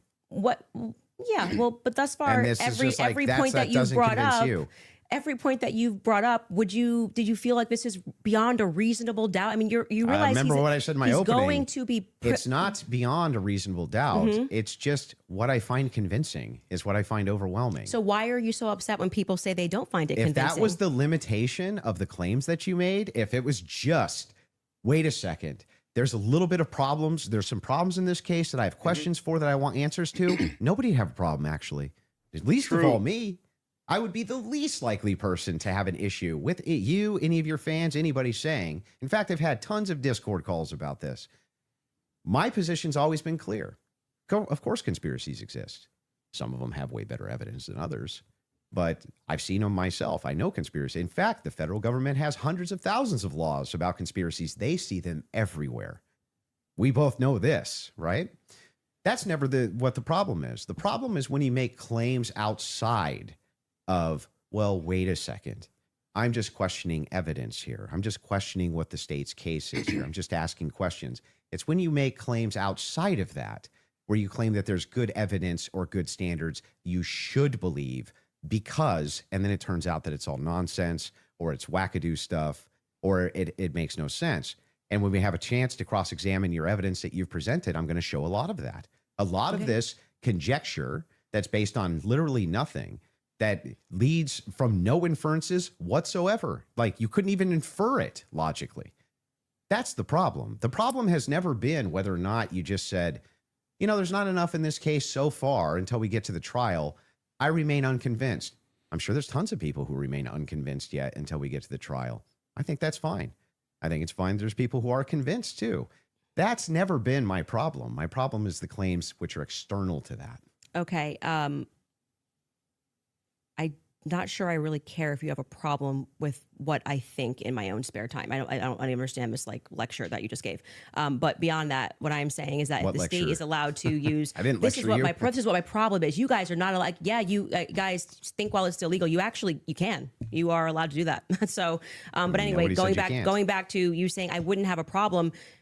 I think I just demonstrated pretty thoroughly that what you claim that you have a problem with is exactly what the state is engaged in at this stage. So it just doesn't make sense. That's not the case. In fact, so if people look and they say, I'm looking at the gun and I see, and I'm inferring this, and someone else says, I'm looking at the gun evidence and I'm inferring that, they're both doing the exact same thing. They're not. You're just saying, I want to do it for the state. That's propositionally false. That is not propositionally false. I'll explain exactly how. It is the case that every proposition is going to have a true or false conclusion, period. That's just logic, right? It's the law of excluded middle. All propositions are going to be true or they're going to be false. When we get into when we're making inferences based on propositions. We can actually come to true conclusions with false premises inside of a proposition. In fact, what we're talking about here is not whether or not you feel that you're convinced by this evidence. But you felt like you were convinced. Right? Sure. But here's the thing. When you ask me my reason, Andrew, why are you convinced by this? I can give you my reasons why I'm convinced by it, why it seems reasonable and rational to me to be convinced. You could even say, but Andrew, I'm just not convinced by it. If that was the limitation of your claims, we wouldn't even be having this conversation. That's why I wanted to have the conversation, in fact, was so that we could move into your actual claims that you've made, which transcend the idea of I'm just asking questions. Before we get into that, your team has one thing they want to show before you go into that. So if you want to pull that up, this is the prosecution filing showing defense had full discovery by April 1st. They did not. That's not true. Wait a second. Yeah. To date, the state's prosecutors have disclosed all evidence that is presently and reasonably available to them as required under Rule 16, Utah R Criminal, to be more precise, as of April 1st. Yeah, that was not 100%. That's why they're caging that by saying what's reasonable. There was an entire, and we can pull this up, like we should now play the Kathy Nestor clip because that's from there. So, and they were basically saying you don't need it at this stage, meaning it's not reasonable that you're asking for this when we're going into a hearing that's just going to be based on hearsay and stuff, things of that nature. But of course, by the time a trial comes, you're going to get all the discovery just documents. show cause. Yes. Yeah. So that's what they're saying there. Yeah, I understand. Okay. So that's I'm even fine with it. Yeah, we all know. And then, by the way, just now that the hearing is over, and you can also fact check this, they now at the end of the preliminary hearing dropped like an insane amount of the discovery stuff they gave to them like the week after. You guys can give me the exact amount. I don't want to say because I don't know my I don't remember how much it was. It was an absurd amount of stuff that they gave to them right after the preliminary hearing that they had been asking for. Because that was one of the things that I kept saying on my show is as we were watching that preliminary of the preliminary, why not just give them the stuff now so they can engage in these arguments? Because I feel like you, it's like, I want to hear what they have to say about the text messages. Why can't you just give them what they're asking for so that they can actually engage you? And it didn't happen. So, but the judge ruled that it wasn't necessary at this stage. And that was the whole point of that because it's preliminary a show to the preliminary. Yeah. Would you like to play the Kathy video? Well, he's saying he's not disagreeing, so I don't think we need There's to. no point here. there's no Okay. disagreement All right, that she said that. Yeah. So so I guess Yeah. the I'd like to disagreements now also- would move into the I evidences that you have stated on the record, which transcend elements of reason. Why are we in regards having to this a case. transcendental conversation now? Because I mean, Because first, they're all because related to this your case. entire thing was about looking at the evidence, which never made sense to me. Again, because all of the evidence that you felt to be overwhelming was hearsay. That was bizarre to me. You told me that I could take as much time as I wanted to question you on no, these but things. I'm just asking you just to lay the groundwork of what you're saying is Because you've problematic. made That many, you decide many that it trips claims. into I'll something explain. else, and I do still want to hold you for going through because we've discussed the gun, we've discussed your, and you can hold me to those things, but I yeah. would like to get into the and things we should that you've discuss said. the screwdriver as So, well. and I'll explain exactly what the groundwork is. When you make claims which pass the idea of I'm just asking questions because the state's evidence is not convincing, I think you have to answer for those claims because they are in regards to this case. You're saying, I have a claim. It is in regards to the assassination of Charlie Kirk, which is what we're talking about, not just the case of Charlie Kirk, his assassination. You should have to answer for the claims that you've made in regards to I the agree. assassination itself. You should, agreed. So if that's the case, then I would like to finally dive into some of that evidence and dive into it. Well, just to be clear, and I'm happy to have you talk about, like I said publicly, you want to engage in some conspiracies, but I said I want to make sure that we get to the substance of our debate. The substance of our This is debate this is the major is me substance. demonstrating that all of the quote unquote evidence that you feel that you have, which demonstrates that Tyler Robinson shot Charlie Kirk. You don't find convincing. I get it. It's been invalidated by the testimony that we saw, and in your answer for when I you haven't explained to you that he had invalidated the it. most degraded prints was I don't know. Okay, well there lies my ability to process that. It's just fine for you to not be convinced up to this point. All of your viewers, everybody watching, nobody's you're conceding. Nobody's on giving a that. dispute that if all your claims ever were just up to now, the evidence that the state's given, I'm just kind of not convinced. That is not what's been happening. What's actually been happening is that you've made tons of claims in regards to this case, And in regards to the Kirk assassination, which are far above and beyond, I just doubt the state's theory. Okay, yeah, I mean, sure. those are I the do things doubt. I that do doubt the state's theory. I also am I get welcome it. to say what I think. You know, if you want to move into opinions, if you want to talk about Erica Kirk, if you want to talk about Yeah. Turning Point USA, I'd like to talk about all and of get it. into it, I'm Yeah. totally happy to do that. But I just want to say that, like, I do not feel, because I've said what's important to me is that we exhaust this topic Mhm. first of our actual debate claims. I do not feel that you sufficiently have argued that the evidence is overwhelming. sorry. Candice, question for you. That What- Tyler But I am Robinson. sorry you feel that way. Candice, one question. What evidence do you need to see for you to say Tyler Robinson killed Charlie Kirk? That's a great question. So I actually expected in this preliminary hearing, actually, the inverse of what he was saying is true, right? So this is now the time the state is putting on their evidence. That's the purpose of this hearing, right? The state is using hearsay, but they're also putting on their evidence. So I was just expecting some sort of a slam dunk. Like, we got him on camera taking the shot. At least we have him clear on camera. You're telling me this guy drove 13 hours. Oh my god, this is the thing. Oh, it has to be clear on camera. Bitch, it was like 720p. I mean, it's not clear, but like most security cameras are like that. Most people don't get 4K cameras because of how much space they take. That's literally the reason why so many companies and places don't do it. Entirely because of that, because it takes up such a huge amount of storage having 4K cameras. Yeah, let's see. Hours all around. Like, we can definitely show you a picture that it's going to be beyond a reasonable doubt. Before we even get to the trial, people are going to see and go, oh crap, like, it was really Tyler Robinson. I was expecting to at least see evidence that, because I had reported early on that the source was saying that Tyler did not step foot on campus that day. It is my perspective that he had something to do with something. I do believe he was disposing clothes at this stage, at this phase. I do believe he was disposing clothes. He was involved somehow. I find Lance to be more suspicious. So if you see that, Tyler Robinson never shot the gun, and now I think Lance is responsible for it. Okay, so Lance is her primary suspect, and it was an inside job done by Lance and apparently maybe the government. Now the thing is, how does Israel get into this? How does Erica Kirk get into this? How does TPUSA get into this if it's so far all your rationale, like, for the past... Like, this has been 2 hours so far. So how does this get into why they were responsible or partially in on it for some reason? If I'm being honest with you. And also, like I said, the use immunity that was given to Lance by the feds, the fact that the feds didn't ask him any questions, the fact that I spoke with Lance Twiggs' family, and they were like, it's very weird that the feds are not asking him more questions. He's exactly the person that I would imagine to be involved in some stuff. Allegedly, I'll say allegedly. But when we got to the preliminary hearing, there was not a single piece of evidence that I felt was slam dunk. I was waiting for that, a photo. I mean, anything would have made me go, all right, I think this could be the guy. If they had handed over the discovery on the text messages, since that was their big ta-da, we've got the text messages, that would be the first thing that I would hand over. But actually, who was holding them up? Like I said, it wasn't the prosecution. They're right to say we were handing things over, and we heard the defense argue on behalf of the prosecution, saying it's not them and it's not the SBI, it's the FBI that's holding on to things. Is the FBI took everything. The FBI took the gun. The FBI took initially the screwdriver. And then when I heard testimony about the things that they found that were suspicious, example being the backpack, that's something that really bothers me, that they say they traced the shooter, they traced the route that he went on, and then there was an we know it looks like he's wearing some sort of a backpack.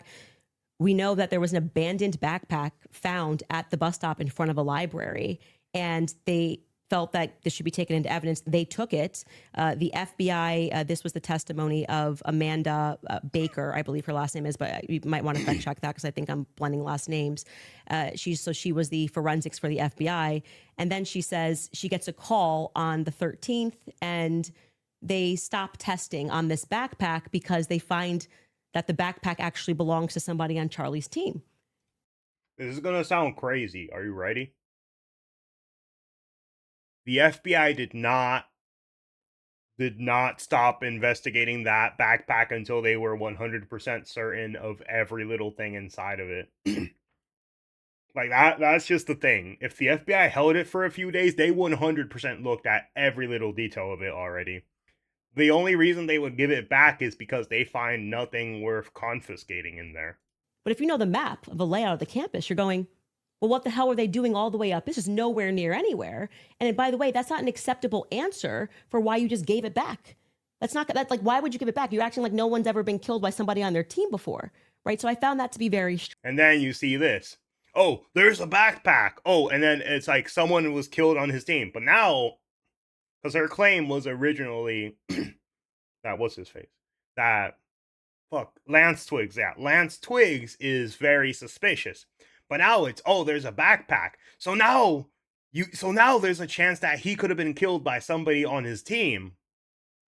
And now her claim switched from that to that. And this is the part where it makes no sense. How did you tie in TPUSA to Lance Twiggs outside? Like, if it's just, oh, they got a backpack and they later gave it back to them, then it's like, oh, well, maybe he was killed by somebody on his team. Like, how does your rationale switch from that? But yeah, this is like Candice logic. Strange that it was on the exact route that the alleged gunman ran, and that their excuse was, we just gave it back because we heard that this belonged to somebody on Charlie's team. So that to me is, this is why the investigation itself feels underwhelming. When you learn, and this is completely crazy to me, that some of the artifacts that Charlie was wearing were immediately returned to Erica. That's absurd.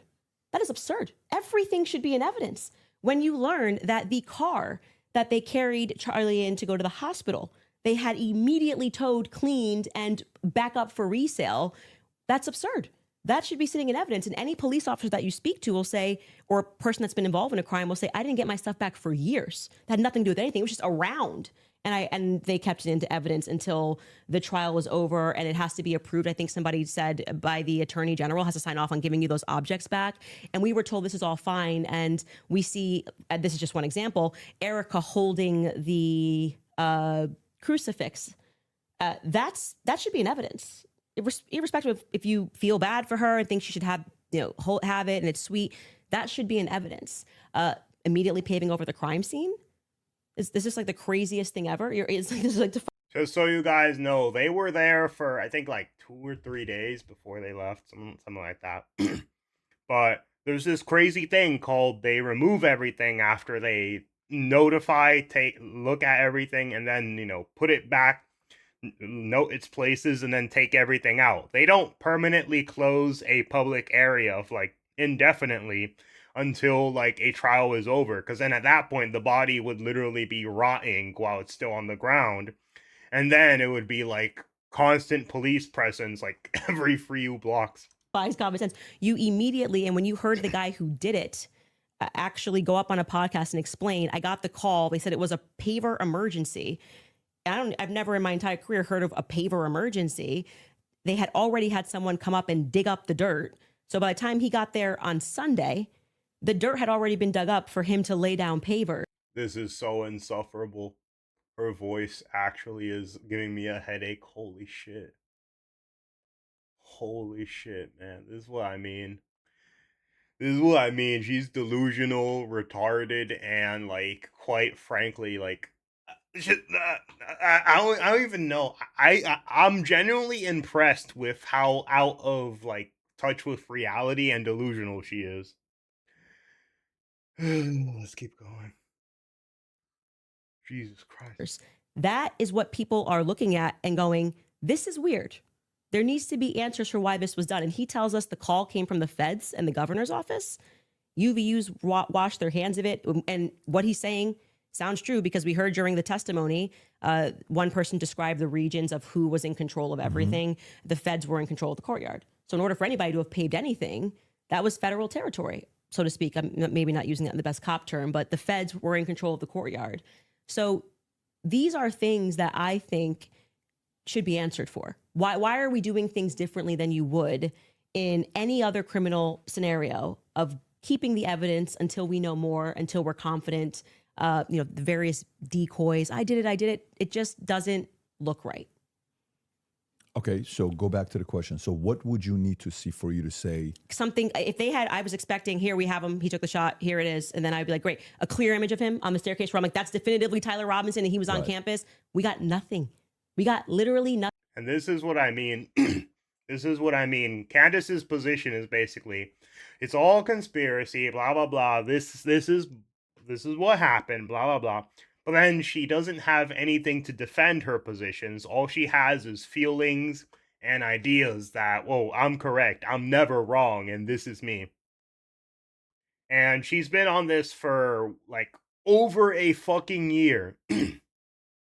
She's destroyed Charlie's reputation. She's made people harass Erica Kirk like 10 times more. She's destroyed the unity with the right. She's like pretty much made sure anyone with like, you know, less presence and social media presence than her be bullied and harassed by her psychotic fan base. She has a billion bots on like Instagram, Twitter, and all these other places talking about how smart she is.